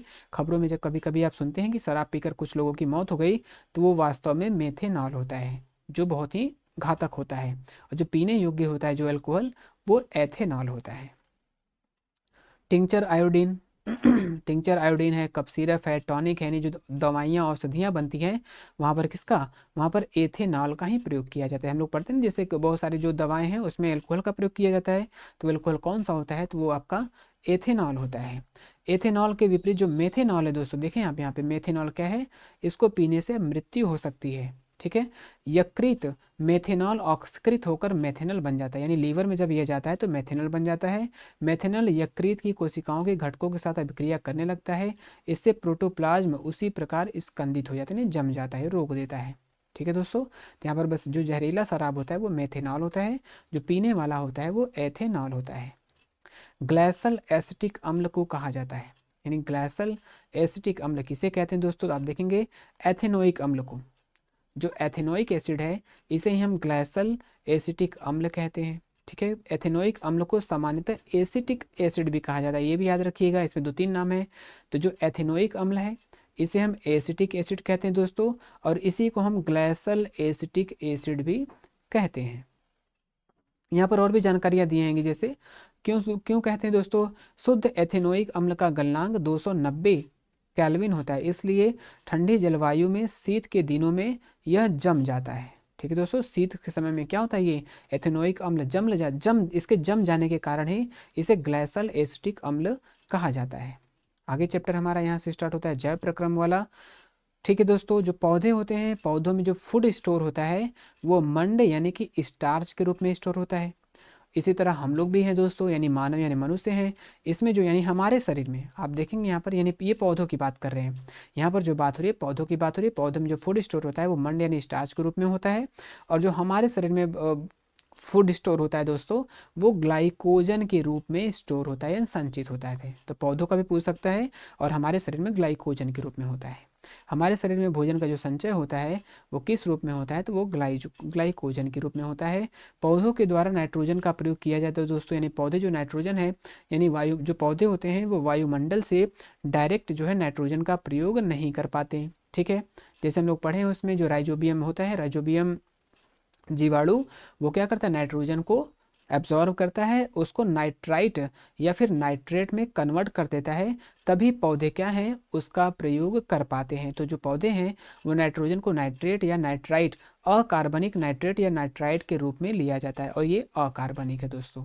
तो पौधे जो हैं कार्बन को नाइट्रोजन को डायरेक्ट इन्वायरमेंट से नहीं ले पाते, वो नाइट्रेट या फिर नाइट्राइट के रूप में ही इसका यूज कर पाते हैं।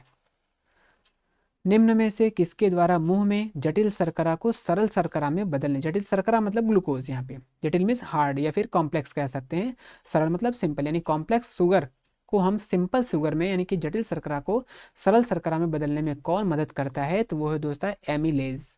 एमिलेज या एमाइलेज भी कहते हैं इसको। हमारे मुंह में जो लार होता है, लार में एक टाइलिन भी होता है, एमाइलेज भी होता है।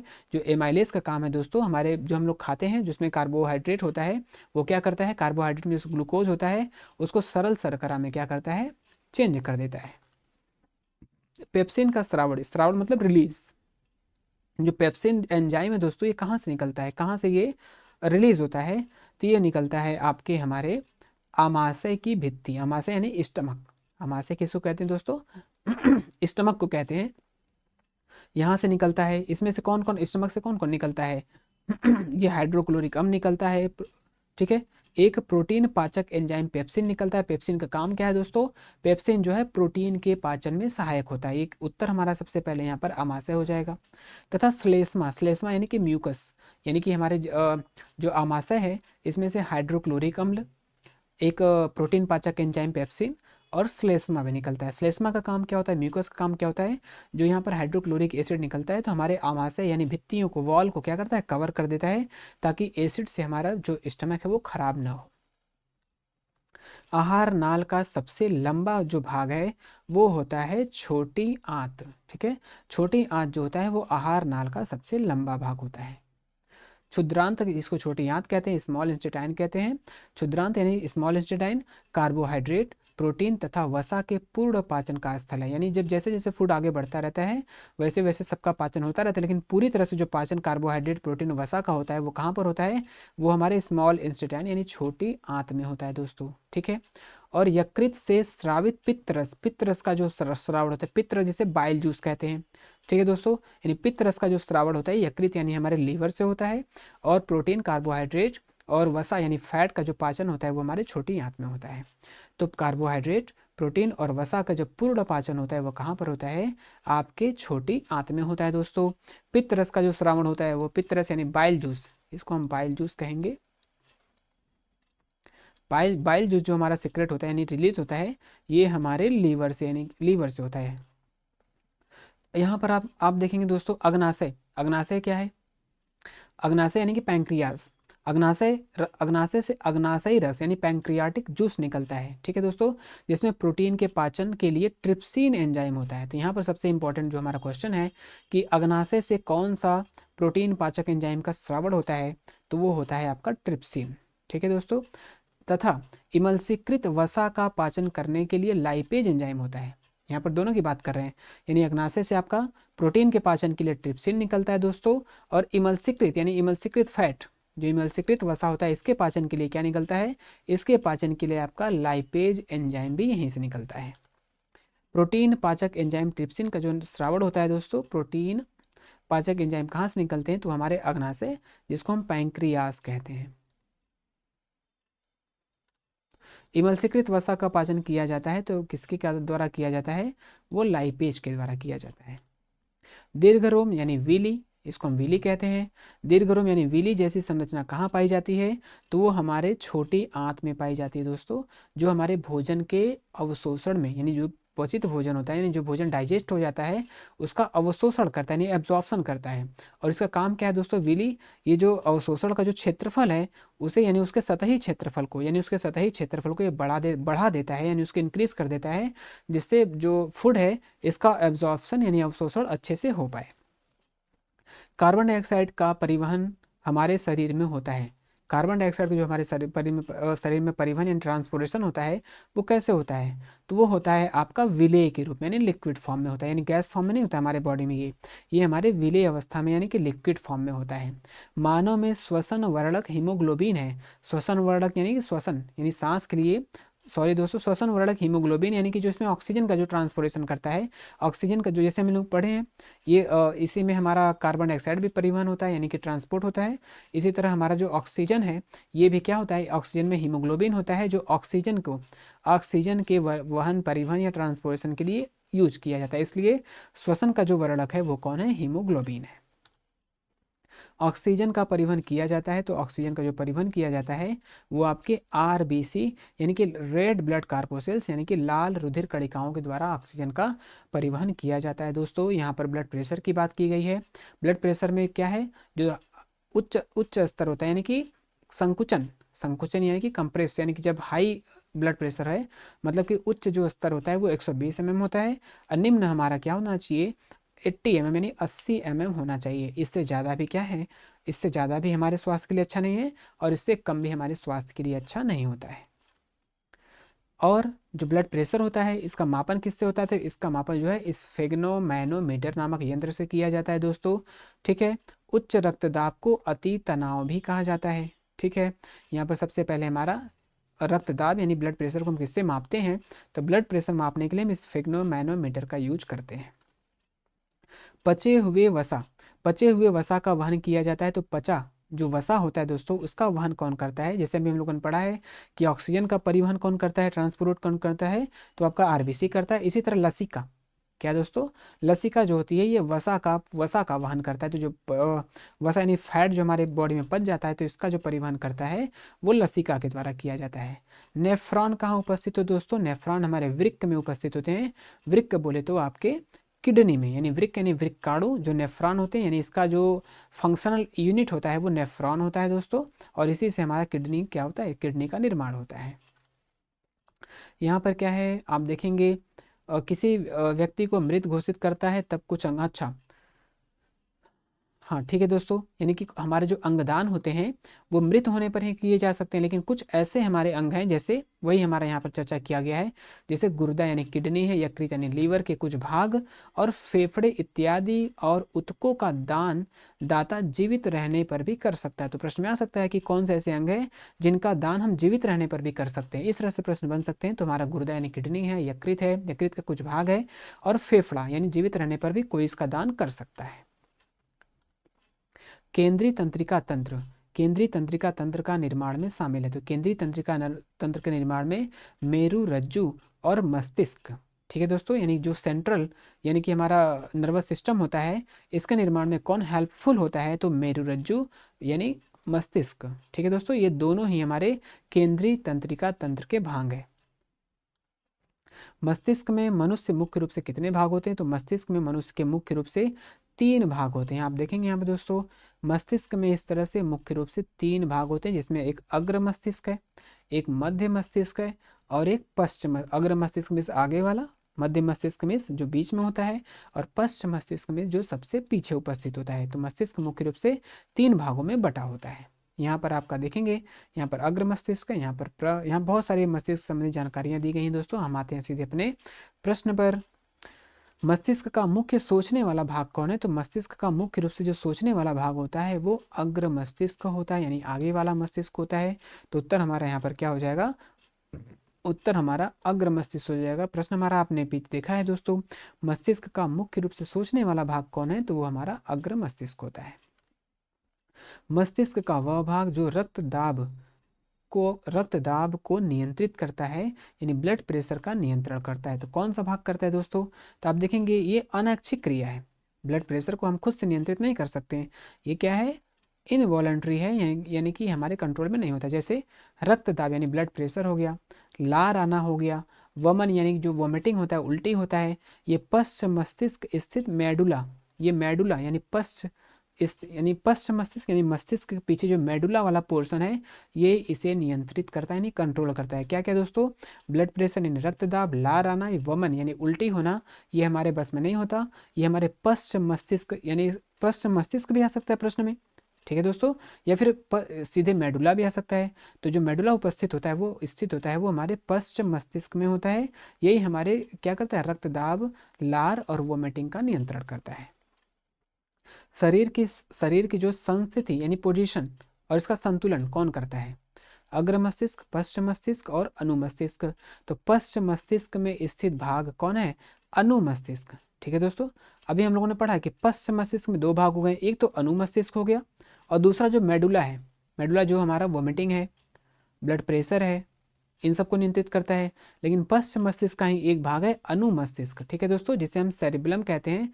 ये क्या करता है, ये हमारे बॉडी को संस्थिति यानी संतुलन बनाने में मदद करता है। जैसे क्या क्या दोस्तों, आप देखें संतुलन जैसे सीधे चलना, साइकिल चलाना, पेंसिल उठाना, इसमें हमको संतुलन यानी बैलेंस की जरूरत होती है, जिसमें हेल्प कौन करता है? अनुमस्तिष्क करता है। और ये क्या है, अनुमस्तिष्क जो है पश्चिम मस्तिष्क का ही एक भाग होता है।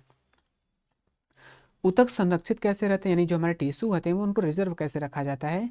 तो यानी उनको प्रोटेक्ट कौन करता है? तो जैसे हमारे बॉडी के अंदर है तो बाहर से इसको प्रोटेक्ट भी किया जाता है। तो कशेरुक दंड या रीढ़ की हड्डी, कशेरुक दंड हमारी रीढ़ की हड्डी होती है जो मेरु रज्जु की रक्षा करती है, जो हमारा सेंट्रल नर्वस सिस्टम का पार्ट होता है। ठीक है दोस्तों, तो ये अंदर होता है, इसकी रक्षा कौन करता है? तो इसकी रक्षा जो है कशेरुक दंड या रीढ़ की हड्डी के द्वारा की जाती है। यहाँ पर प्रकाशानुवर्तन की क्रिया की बात कर रहे हैं। प्रकाशानुवर्तन यानी आप देखेंगे जो पौधे हैं वो प्रकाश की तरफ क्या होते हैं? प्रकाश की तरफ झुकते हैं, यानी जहाँ से लाइट आएगा अपने आप उस तरफ जाना क्या करते हैं? पसंद करते हैं, मतलब चले जाते हैं। इसे हम प्रकाशानुवर्तन कहते हैं, यानी प्रकाश की तरफ गमन कहते हैं। प्रकाश की दिशा में पादप की अनुक्रिया।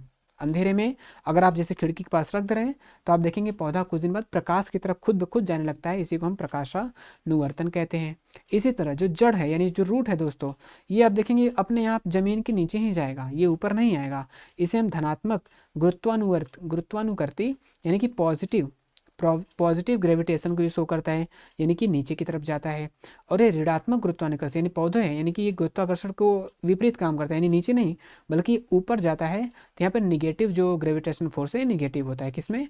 तना में, पौधे में। और जो रूट है यानी जो जड़ है वो धनात्मक गुरुत्वानुकर्षण को दर्शाता है। पराग नलिका का, जैसे अभी हम लोगों ने पढ़ा है प्रकाशानुवर्तन, गुरुत्वानुवर्तन पढ़ा है, यानी कि ग्रेविटेशनल फोर्स के बारे में पढ़ा है। पराग नलिका का बीजांड की ओर वृद्धि करने का उदाहरण क्या है? यानी जो पराग नली है दोस्तों वो बीजांड यानी स्वतः यानी नेचुरली वो पराग नलिका बीजांड की तरफ वृद्धि करता है। ये किसका उदाहरण है? तो ये आपका रसायनवर्तन का उदाहरण, यानी केमिकल, यानी ये केमिकल चेंज के कारण होता है। इसे हम क्या है दोस्तों? रसायनानुवर्तन कहते हैं। पराग नलिका का बीजांड की ओर वृद्धि करना। यहाँ पर पौधों से संबंधित कुछ हार्मोन्स की बात की गई। जैसे दोस्तों आप देखेंगे हार्मोन जिसे ऑक्सिन कहते हैं। ऑक्सिन क्या है? यह प्ररोह, प्ररोह यानी जो ऊपर वाला पार्ट होता है, टिप जो होता है, प्ररोह के अग्रभाग यानी टिप में संश्लेषित होता है और कोशिकाओं की लंबाई में वृद्धि करता है। तो कोशिकाओं की लंबाई यानी पौधों के टिप में वृद्धि करने में मदद कौन करता है? तो वो है आपका ऑक्सिन। पौधों की लंबाई में वृद्धि करने वाला जो सहायक हार्मोन है वो है उत्तर हमारा ऑक्सिन। दूसरा यहाँ पर पादप हार्मोन की बात करें, जो जिब्रेलिन है दोस्तों, यह ऑक्सिन की तरह तने, वो तो क्या है, वो टिप यानी कि वो जो शीर्ष वाला भाग है उसमें वृद्धि करता है। जो हमारा ऑक्सिन था यानी जो जिब्रेलिन है ये तने की वृद्धि में सहायक होता है। ठीक है, तो तने की वृद्धि में सहायक कौन होता है? वो जिब्रेलिन होता है। साइटोकाइनिन क्या करता है? कोशिका विभाजन को प्रेरित करता है, इसलिए यह उन क्षेत्रों में जहाँ पाया जाता है जैसे फलों और बीजों में अधिक मात्रा में पाया जाता है। तो कोशिका विभाजन के लिए, कोशिका जो डिवीजन है उसमें हेल्प कौन करता है? साइटोकाइनिन करता है। और जो फल है और बीज है इसमें अधिक मात्रा में कौन पाया जाता है? इसमें साइटोकाइनिन ही पाया जाता है दोस्तों। आगे है हमारा एब्सिसिक एसिड। एब्सिसिक एसिड क्या करता है? ये पौधों के वृद्धि को रोकने का काम करता है। संदमन, संदमन यानी कि स्टॉप, यानी उसमें रोकने का काम करता है। पत्तियों का मुरझाना इसके प्रभाव में सम्मिलित है, यानी पत्तियों को जो मुरझाने का कारण है वो एब्सिसिक एसिड ही है। तो सबसे पहला यहाँ प्रश्न जिब्रेलिन, यानी कि पौधे के तने में वृद्धि कौन करता है? तो पौधे के तने में जो वृद्धि करने में सहायक है वो है आपका जिब्रेलिन। पौधे की वृद्धि को रोकने वाला हार्मोन कौन है? हम लोगों ने पढ़ा है जो पौधे की वृद्धि को रोकने वाला काम करता है वो है आपका, इसमें दिया ही नहीं है क्या दोस्तों, देखते हैं। हाँ, एब्सिसिक एसिड, यहाँ पर ऑप्शन ही नहीं है। एब्सिसिक एसिड, पौधे की वृद्धि को रोकने वाला जो हार्मोन है वो एब्सिसिक एसिड है। यहाँ पर उत्तक हमारा एब्सिसिक अम्ल हो जाएगा, यहाँ पे ये गलत है। पौधों और बीजों में अधिक मात्रा में कौन पाया जाता है? तो पौधों और बीजों में जो अधिक मात्रा में पाया जाता है वो है आपका साइटोकाइनिन। एड्रेनलिन का स्रावण, एड्रेनलिन जो हमारा एक हार्मोन है, इसका स्रावण कहाँ से होता है? तो एड्रेनलिन का स्रावण जो है वो एड्रीनल ग्लैंड यानी अधिवृक्क से होता है। वृक्क यानी किडनी जो होता है, किडनी के ऊपर, यहाँ पर फोटो में हम देखेंगे दोस्तों, आप यहाँ पर 1 मिनट दिखा देते हैं आपको। यहाँ पर किडनी यानी वृक्क, जो वृक्क यानी किडनी होता है, किडनी के ऊपर वाला यहाँ पर अधिवृक्क ग्रंथि आप देखेंगे, एड्रीनल ग्लैंड यानी किडनी है, किडनी के ऊपर ये क्या होता है? स्थित होता है, इसे हम अधिवृक्क कहते हैं। यहीं से आपका ये क्या है? एड्रेनलिन का स्रावण होता है। यहाँ पर हमारे शरीर में नियंत्रण समन्वय का दूसरा मार्ग है, यानी जो एड्रेनलिन हार्मोन है, इसके लड़ो या उड़ो, इस तरह से कुछ कहते हैं दोस्तों, मैं याद नहीं है, लेकिन लड़ो या उड़ो कौन सा हार्मोन को कहते हैं, लड़ो या मरो ऐसे कुछ है दोस्तों। इस ये जो एड्रेनलिन हम लोग हार्मोन पढ़े हैं इसे ही कहते हैं। एक तो अभी हम लोगों ने पढ़ा है जो हमारा ब्रेन है, ये हमारे बॉडी का संतुलन करता है, समन्वय करता है। लेकिन बॉडी का जो संतुलन और समन्वय का हार्मोन कौन करता है? तो ये एड्रिनल ग्लैंड से जो हार्मोन निकलता है एड्रिनलिन, यही हमारे बॉडी का नियंत्रण और समन्वय भी करता है। यानी जब कभी हम घबराते हैं, डर जाते हैं, अचानक कोई शौक लगता है, तो इसी से हमारा बॉडी क्या करता है? कंट्रोल होता है। थायरॉक्सिन हार्मोन दोस्तों, यहाँ पे अवटु ग्रंथि की बात की, अवटु ग्रंथि जिसको हम थायराइड ग्लैंड कहते हैं, ये हिंदी शब्द है हमारा, थायराइड ग्लैंड है। थायराइड ग्लैंड से ही थायरॉक्सिन नामक हार्मोन बनता है। और थायरॉक्सिन नामक हार्मोन बनने के लिए कौन सा खनिज आवश्यक है? तो वो है आयोडीन। आप लोग पढ़े हैं, हम लोग जानते भी हैं कि आयोडीन की कमी से जो घेंघा यानी ग्वाइटर रोग होता है वो आयोडीन की कमी से होती है। थायरॉक्सिन क्या है? कार्बोहाइड्रेट, प्रोटीन तथा वसा के उपापचय यानी पाचन, मेटाबॉलिक उपापचय द्वारा हमारे शरीर में नियंत्रण करता है, ताकि वृद्धि के लिए उत्कृष्ट संतुलन उपलब्ध कराया जा सके। यानी अगर हमारे बॉडी में थायरॉक्सिन की अगर कमी होगी तो हमारा बॉडी क्या हो जाएगा? हमारे बॉडी में जो ग्रोथ है ये भी रुक जाता है। ठीक है दोस्तों, तो जो थायरॉक्सिन हार्मोन है कहाँ से निकलता है? तो ये थायराइड ग्लैंड से निकलता है। इसके स्रावण में यानी इसके रिलीज में कौन हेल्प करता है? आयोडीन करता है। ये प्रोटीन, कार्बोहाइड्रेट, वसा सभी के पाचन में सहायक भी होता है, और हमारे शरीर को वृद्धि यानी कि उत्कृष्ट संतुलन यानी वृद्धि के लिए क्या करता है? आवश्यक पदार्थ यानी कि उपलब्ध कराता है। अगर आयोडीन की कमी हो जाती है तो हमें घेंघा रोग हो जाता है। थायरॉक्सिन नामक हार्मोन का स्रावण किससे होता है और कौन मदद करता है? तो ये करता है आपका आयोडीन और थायरॉक्सिन ग्लैंड से होता है, थायराइड ग्लैंड से दोस्तों। एस्ट्रोजन नामक हार्मोन का स्रावण किससे होता है? तो एस्ट्रोजन और टेस्टोस्टेरोन यानी दो हार्मोन्स हैं, जो नर और मादा यानी जो पुरुष है यानी मैन है, मेल है, इसमें टेस्टोस्टेरोन निकलता है दोस्तों। यानी इसमें जो टेस्टोस्टेरोन हार्मोन होते हैं ये पुरुषों में पाया जाता है, और जो एस्ट्रोजन होता है दोस्तों ये मादा यानी कि फीमेल में पाया जाता है। तो एस्ट्रोजन यहाँ बात कर रहे हैं, तो एस्ट्रोजन किस में होता है? एस्ट्रोजन आपके फीमेल यानी स्त्रियों में होता है, और पुरुषों में टेस्टोस्टेरोन हार्मोन पाया जाता है। इंसुलिन नामक हार्मोन कहाँ निकलते हैं? तो इंसुलिन जो हार्मोन है वो अग्नाशय, वो हमारे अग्नाशय नहीं पैंक्रियास से निकलते हैं दोस्तों। इंसुलिन निकलता है, और कहाँ से निकलता है? इसमें 2-3 कोशिकाएं पाई जाती हैं, तो ये आपके बीटा कोशिका। ठीक है, इंसुलिन का स्रावण अग्नाशय के बीटा कोशिकाओं से होता है। यहाँ पर कुछ हार्मोन की बात की गई है, अंतःस्रावी ग्रंथि कहाँ से रिलीज होता है और इसके कार्य क्या हैं, आप इसको पढ़िएगा दोस्तों। हम कुछ बस थोड़ा एक शॉर्ट व्यू देख रहे हैं इसका। तो जो वृद्धि हार्मोन है यानी ग्रोथ हार्मोन है हमारा पिट्यूटरी ग्लैंड से निकलता है। ठीक है, अब और फिर क्या है दोस्तों? जो थायराइड ग्लैंड है, थायराइड ग्रंथि से हमारा थायरॉक्सिन हार्मोन निकलता है। इंसुलिन हम अभी पढ़े ही, वो हमारे अग्नाशय से निकलता है। टेस्टोस्टेरोन हमारे वृषण से निकलता है यानी टेस्टिस से निकलता है। अंडाशय से जो निकलता है दोस्तों वो एस्ट्रोजन था, यानी जो फीमेल में निकलता है, हम लोग ऊपर पढ़े हैं। अंडाशय से एस्ट्रोजन निकलते हैं, ये मादा या पुरुषों में जो क्या है दोस्तों, मादा पुरुषों में इनके जो लैंगिक लक्षण हैं इसको ग्रोथ करने में मदद करते हैं। एड्रेनलिन जो हमारे एड्रेनलिन ग्रंथि से निकलता है। मोचक हार्मोन क्या है दोस्तों? ये पिट्यूटरी ग्रंथि से निकलने वाले हैं। इसका दोस्तों हम पीडीएफ आपको प्रोवाइड करेंगे, पीडीएफ में आप और अच्छे से पढ़ सकते हैं। यहाँ पर हमको एक प्रश्न भी मिला, यहाँ पर बुक में ही था दोस्तों, दो तंत्रिका कोशिका के मध्य खाली स्थान को क्या कहते हैं? यानी दो तंत्रिका कोशिका है, इसके बीच जो खाली स्थान होता है इसे हम सिनेप्स कहते हैं। ठीक है दोस्तों, यानी दो तंत्रिका कोशिका के मध्य खाली स्थान को सिनेप्स कहा जाता है। निम्न में से कौन सा पादप हार्मोन है? तो इंसुलिन, एस्ट्रोजन, थायरोक्सिन, ये जंतु हार्मोन है, यानी हम लोग में, मानव में निकलता है। और दूसरा जो है साइटोकाइनिन, हम लोग पढ़े ना, साइटोकाइनिन, जिबरेलिन, एब्सिसिक एसिड, ये सारे पौधों में निकलने वाले हार्मोन हैं। यहाँ पर हमारा पूरे चैप्टर का समरी दिया हुआ है। यहाँ से हमारा नेक्स्ट चैप्टर स्टार्ट होता है दोस्तों। हम आते हैं अब उदाहरण है आपका काला जार के रोगाणु, यानी काला जार का जो रोगाणु होता है वो कौन है? वो है लेशमानिया। यहाँ पे प्रश्न आप यहाँ पे हम इससे याद रख सकते हैं कि काला जार का जो रोगाणु है वो कौन है दोस्तों? वो है लेशमानिया। यहाँ पर कुछ जो कुछ कोशिकाएं यानी कुछ जीव हैं दोस्तों, इनके यानी वृद्धि ये कैसे करते हैं इसके बारे में हम बात करेंगे।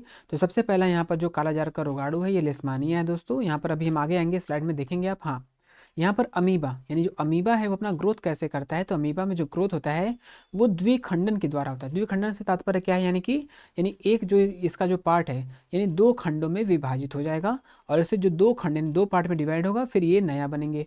फिर आगे ये अगेन क्या है?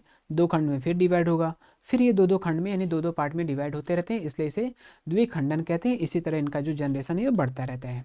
यहाँ पर अभी हम लोग जो आप जो देखें यहाँ पर काला जार का जो रोगाणु है लेशमानिया, लेशमानिया में भी जो वृद्धि होती है वो द्विखंडन के द्वारा ही होती है, यानी टू पार्ट्स में डिवाइड होते रहते हैं। आगे है जो प्लाज्मोडियम। प्लाज्मोडियम क्या है दोस्तों? प्लाज्मोडियम जो मलेरिया का जो होता है ना रोगाणु, मलेरिया का जो ये फैक्टर है यानी रोग कारक है दोस्तों, वो प्लाज्मोडियम है। और ये इसमें जो वृद्धि होता है ये दो खंडन नहीं बल्कि ये बहुखंडन के द्वारा होता है। यानी ये वो दो, अभी जो हम लोगों ने ऊपर पढ़ा है वो दो खंड में विभाजित हो रहे हैं, लेकिन जो प्लाज्मोडियम होता है ये बहुत सारे खंडों में विभाजित हो जाता है। पुनरुद्भवन। पुनरुद्भवन क्या होता है दोस्तों?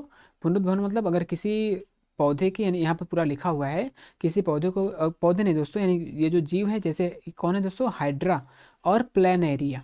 हाइड्रा और प्लेनेरिया, इनको अगर हम कई टुकड़ों में इनको विभाजित कर दें तो जितने टुकड़े हम इनको किए हैं वो फिर से एक नए जीव बन जाएंगे।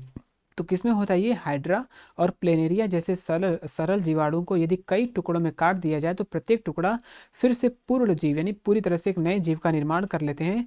इसी को हम पुनरुद्भवन या पुनर्जनन कहते हैं। यहाँ पर प्लेनेरिया का उदाहरण देखेंगे दोस्तों। प्लेनेरिया में क्या है? पुनरुद्भवन। पुनरुद्भवन को रीजनरेशन कहते हैं, यानी रीजनरेट कर लेता है। यहाँ पर देखेंगे एक पार्ट को तीन पार्ट में, जितने भी पार्ट में हम डिवाइड करते रहेंगे ये फिर से एक क्या है? एक नया अपना पूरा बॉडी तैयार कर लेता है। मुकुलन क्या होता है दोस्तों? मुकुल आप देखें, फिगर में दिखाएंगे आप समझेंगे। मुकुल क्या है? यानी जैसे हाइड्रा हो गया, हाइड्रा से एक ऐसे मुकुल यानी बर्ड्स, यानी बर्ड का निर्माण होता है। हाइड्रा में क्या होता है दोस्तों? हाइड्रा में जो मुकुल के द्वारा यानी उभार यानी मुकुल निकलता है, इसमें ये अपने जनरेशन का ग्रोथ ऐसे ही करते हैं, मुकुल के द्वारा, मुकुलन के द्वारा। आप देखेंगे यहाँ पर ये हाइड्रा है, हाइड्रा में एक मुकुल यहाँ से निकल रहा है, यही मुकुल यहाँ निकलेगा, बड़े होकर यहाँ कट कर बॉडी से अलग हो जाएगा और एक नए जीव का निर्माण करता है। तो हाइड्रा में मुकुलन वाला प्रोसेस यानी बडिंग, इसको बडिंग भी कहते हैं, यानी बडिंग वाला जो प्रोसेस है वो होता है हमारे आपके हाइड्रा में होता है। कलिका यानी कलियों द्वारा, यानी कलियों द्वारा ही कली द्वारा भी पौधों का निर्माण होता है। ये होता है आपके ब्रायोफाइलम में। ब्रायोफाइलम जिसको पत्थर चट्टा शायद कहते हैं इसको हिंदी में दोस्तों, ये क्या है? कलिकाओं के साथ ब्रायोफाइलम की पत्ती, यानी जो ब्रायोफाइलम है ये पत्तियों से, यानी पत्तियों से ही क्या होते हैं? पत्तियों से ही इनके नए प्लांट का निर्माण हो जाता है। तो ये किसमें होता है? कलिका द्वारा किसमें नए पौधे की निर्माण होती है? तो वो आपके ब्रायोफाइलम में होता है। उतक संवर्धन, यानी उतक यानी कि जो कुछ पौधे ऐसे होते हैं जिसके उत्कों को, टिश्यूज को कंजर्व करके रखा जाता है दोस्तों। और मुख्य रूप से इस तकनीक का प्रयोग किसके लिए किया जाता है?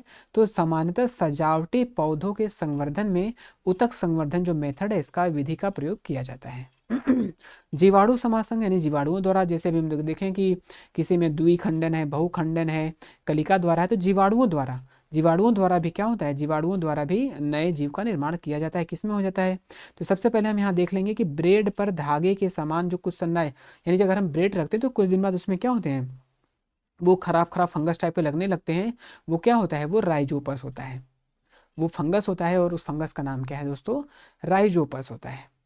राइजोपस है दोस्तों, यहाँ देखेंगे राइजोपस में जो वृद्धि होती है वो बीजाणुओं के द्वारा, यानी बीजाणुओं के द्वारा ही होती है। ठीक है, तो यहाँ पर क्या है? जनन, यानी इसमें जो जनन होती है वो बीजाणु के द्वारा। ठीक है दोस्तों, तो राइजोपस में देखेंगे आप, राइजोपस में बीजाणु समासंग यानी इनकी जो वृद्धि होती है इसमें मदद कौन करता है? तो वो बीजाणु करते हैं। पपीता किसका उदाहरण है? पपीता एक लिंगी का है, उभयलिंगी का है।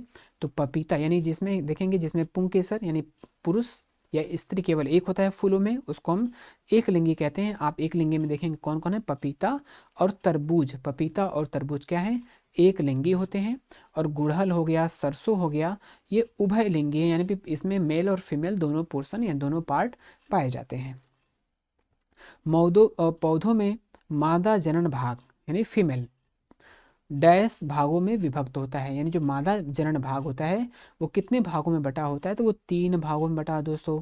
ठीक है, सबसे पहला इसमें कौन होता है, एक होता है अंडाशय, दूसरा है वर्तिका, और तीसरा होता है वर्तिकाग्र। ठीक है दोस्तों, यहाँ पर अगर हम बात करेंगे यहाँ पर ये अंडाशय होता है, यहाँ पर ये वर्तिका होता है, और यहाँ पे जो होता है ये वर्तिकाग्र होता है। तो 3 पार्ट में बटे होते हैं जो मादा जनन अंग होता है पौधों में।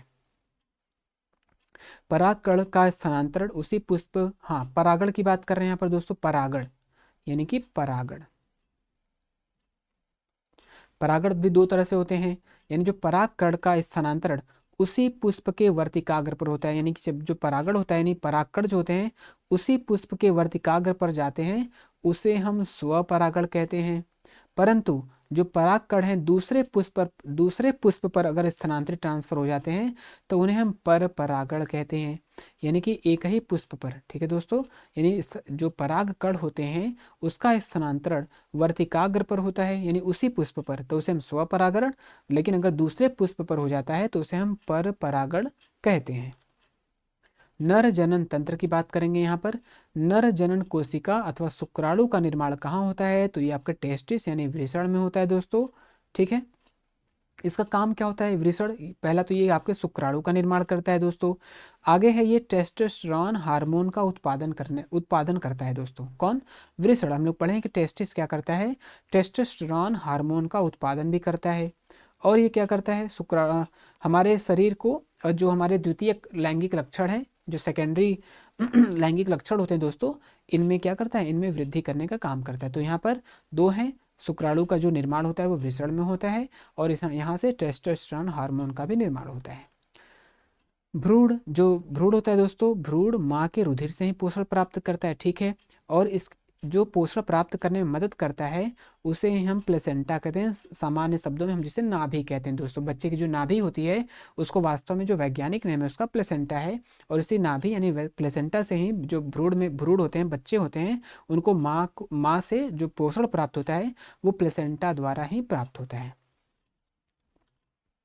गोनोरिया रोग क्या है दोस्तों, ये सब जो लैंगिक रोग है इसकी बात कर रहे हैं यहाँ पर। तो गोनोरिया आप देखेंगे, गोनोरिया और सिफिलिस, ठीक है दोस्तों, ये जीवाणु जनित रोग है। ये क्या है दोस्तों, ये जीवाणुओं से, यानी गोनोरिया और जो सिफिलिस है वो जीवाणु से होने वाले रोग हैं।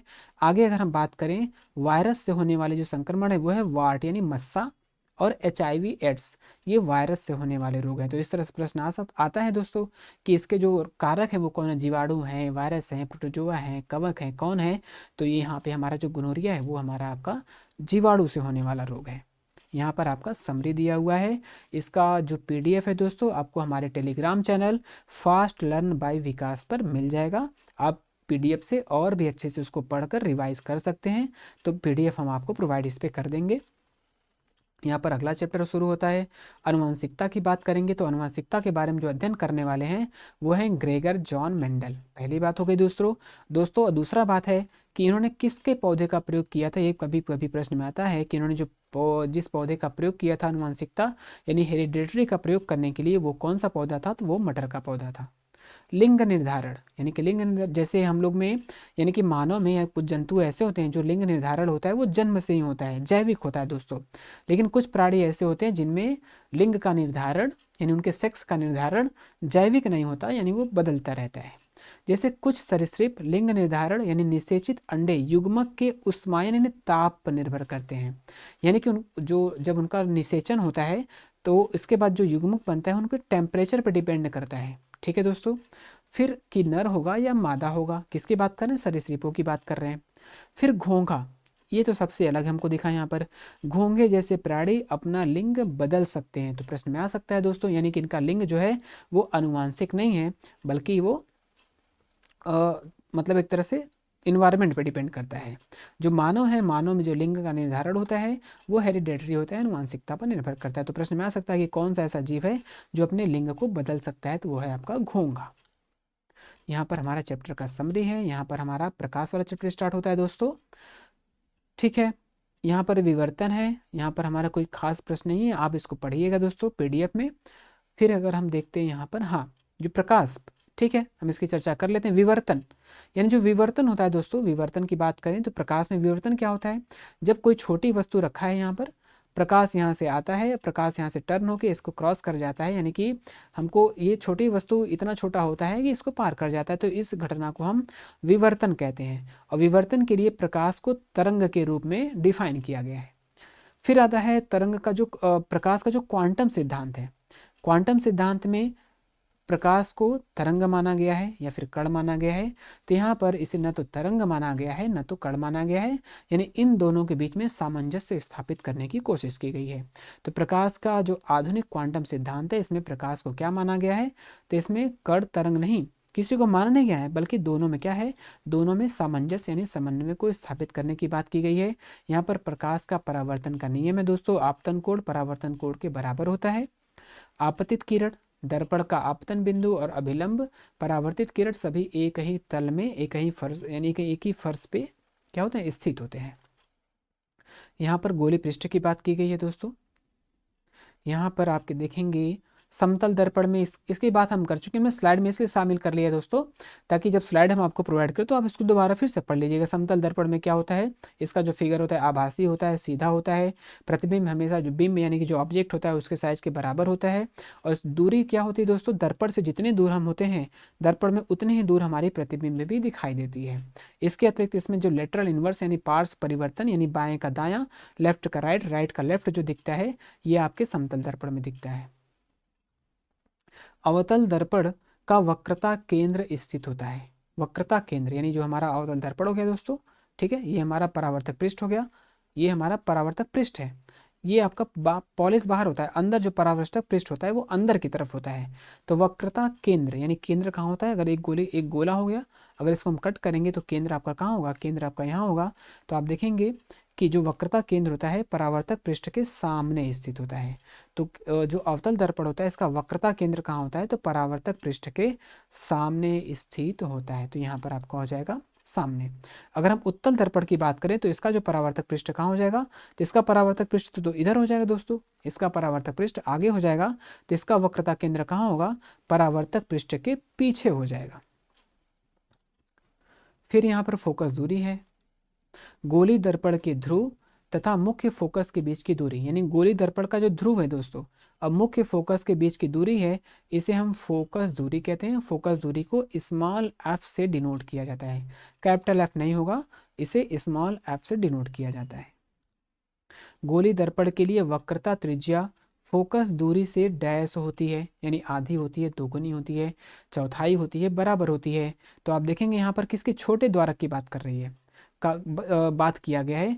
छोटे द्वारक के गोली दर्पण के लिए वक्रता त्रिज्या फोकस दूरी से दोगुनी होती है। तो उत्तर हमारा यहाँ क्या हो जाएगा, यहाँ पर दोगुनी हो जाएगी। ठीक है, इस संबंध को हम R इक्वल टू 2F, यानी जो फोकस दूरी है दोस्तों ये क्या है, R इक्वल टू 2F होता है। ठीक है, यानी फोकस दूरी क्या होता है, दोगुना होता है, यानी ये वक्रता त्रिज्या जो होती है वो फोकस दूरी का क्या होता है, दोगुना होता है। यहाँ पर अवतल दर्पण की बात की गई है। अवतल दर्पण में यहाँ पर आगे हम प्रश्न पे देखते हैं, प्रश्न में शामिल है अवतल दर्पण। अवतल दर्पण में यहाँ पर अवतल दर्पण जो होता है दोस्तों, यहाँ पर एक सेकेंड दोस्तों, हाँ, ये इसका प्रयोग कहाँ कहाँ किए जाते हैं, यहाँ से प्रश्न आता है। अवतल दर्पण में जो प्रतिबिंब है वो इसी में देख लेते हैं, हम आपको बताते हैं। यहाँ पर आप देखिएगा ध्यान से, यहाँ पर जो इस तरह से प्रश्न आता है, क्या अवतल दर्पण में प्रतिबिंब वास्तविक वास्तविक वास्तविक और आभासी, यानी अवतल दर्पण में जो प्रतिबिंब होता है वो वास्तविक और आभासी बनता है, दोनों बनता है यहाँ पर, और उल्टा भी बनता है और सीधा भी बनता है। यहाँ प्रश्न है हमारा कि कौन सा दर्पण जिसमें प्रतिबिंब उल्टा, सीधा, आभासी, वास्तविक सब तरह से बन सकता है, तो वो आपका अवतल दर्पण हो जाएगा। और अवतल दर्पण का प्रयोग कहाँ कहाँ किया जाता है, जो सेविंग दर्पण होता है, ठीक है, यहाँ पर हम प्रयोग करते हैं। जो सौर भट्ठी होता है यहाँ पर भी अवतल दर्पण का प्रयोग किया जाता है दोस्तों। फिर यहाँ पे सामान्य जो टार्च है, सर्च लाइट है, वाहन का अग्रदीप यानी हेडलाइट है, इन सभी जगहों पर अवतल दर्पण का प्रयोग किया जाता है। ठीक है दोस्तों, आगे यहाँ पर उत्तल दर्पण की बात करें, उत्तल दर्पण का जो प्रतिबिंब होता है वो हमेशा आभासी और हमेशा सीधा होता है। अवतल दर्पण में सीधा, आभासी, छोटा, बड़ा सब होता है, लेकिन जो उत्तल दर्पण होता है यहाँ पर हमेशा आभासी बनेगा और हमेशा क्या बनेगा, सीधा बनता है। बिंब, बिंब यानी कि ऑब्जेक्ट, यानी दर्पण का जो क्राइटेरिया होता है, यानी बिंब यानी ऑब्जेक्ट को सदैव बाएं यानी हमको लेफ्ट साइड में ही रखना चाहिए। दर्पण सूत्र का जो दर्पण सूत्र और आवर्धन, यहाँ दोनों हम सूत्र पढ़ेंगे दोस्तों। जो दर्पण सूत्र है, दर्पण सूत्र भी प्रश्न में पूछता है कि दर्पण सूत्र क्या है, तो 1/v plus 1/u equal to 1/f होता है। ये आपका दर्पण सूत्र है, 1/v plus 1/u equal to 1/f। जो आवर्धन, आवर्धन मतलब मैग्नीफाइंग होता है। आवर्धन सूत्र क्या होता है दोस्तों, -v/u होता है। तो आवर्धन क्या होता है, आवर्धन -v/u होता है। फिर आवर्धन में ये भी आ सकता है कि प्रतिबिंब की ऊंचाई डिवाइड बाई बिंब की ऊंचाई। प्रतिबिंब, बिंब मतलब ऑब्जेक्ट होता है, इससे हमारा आवर्धन का सूत्र मिलता है, जिसे -v/u से हम डिनोट करते हैं। आभासी प्रतिबिंब के लिए बिंब की ऊंचाई, जो आभासी प्रतिबिंब है, आभासी प्रतिबिंब के लिए जो बिंब की ऊंचाई क्या होती है, तो ध्यान दीजिए, आभासी प्रतिबिंब के लिए बिंब की ऊंचाई सदैव धनात्मक लेना चाहिए। ठीक है, यहाँ पर और भी हम देखेंगे। आवर्धन के मान धनात्मक चिन्ह बताता है कि प्रतिबिंब आभासी है। यानी अगर माइनस चिन्ह है दोस्तों, यानी अगर किसी को आवर्धित यानी बड़ा करके देख रहे हैं, यानी क्वेश्चन में अगर हम आ रहे हैं उसका मान माइनस में दिया है, माइनस में दिया है, तो यानी उसका प्रतिबिंब आभासी है। अगर वो पॉजिटिव है तो उसका प्रतिबिंब क्या है दोस्तों, उसका प्रतिबिंब आपका वास्तविक है। तो आप देखेंगे, ध्यान दीजिए कि बिंब की ऊंचाई धनात्मक ली जाती है। ठीक है, तो क्या है, आभासी प्रतिबिंब के लिए बिंब की ऊंचाई क्या होती है, तो आभासी बिंब के लिए जो बिंब की ऊंचाई होती है वो धनात्मक होती है।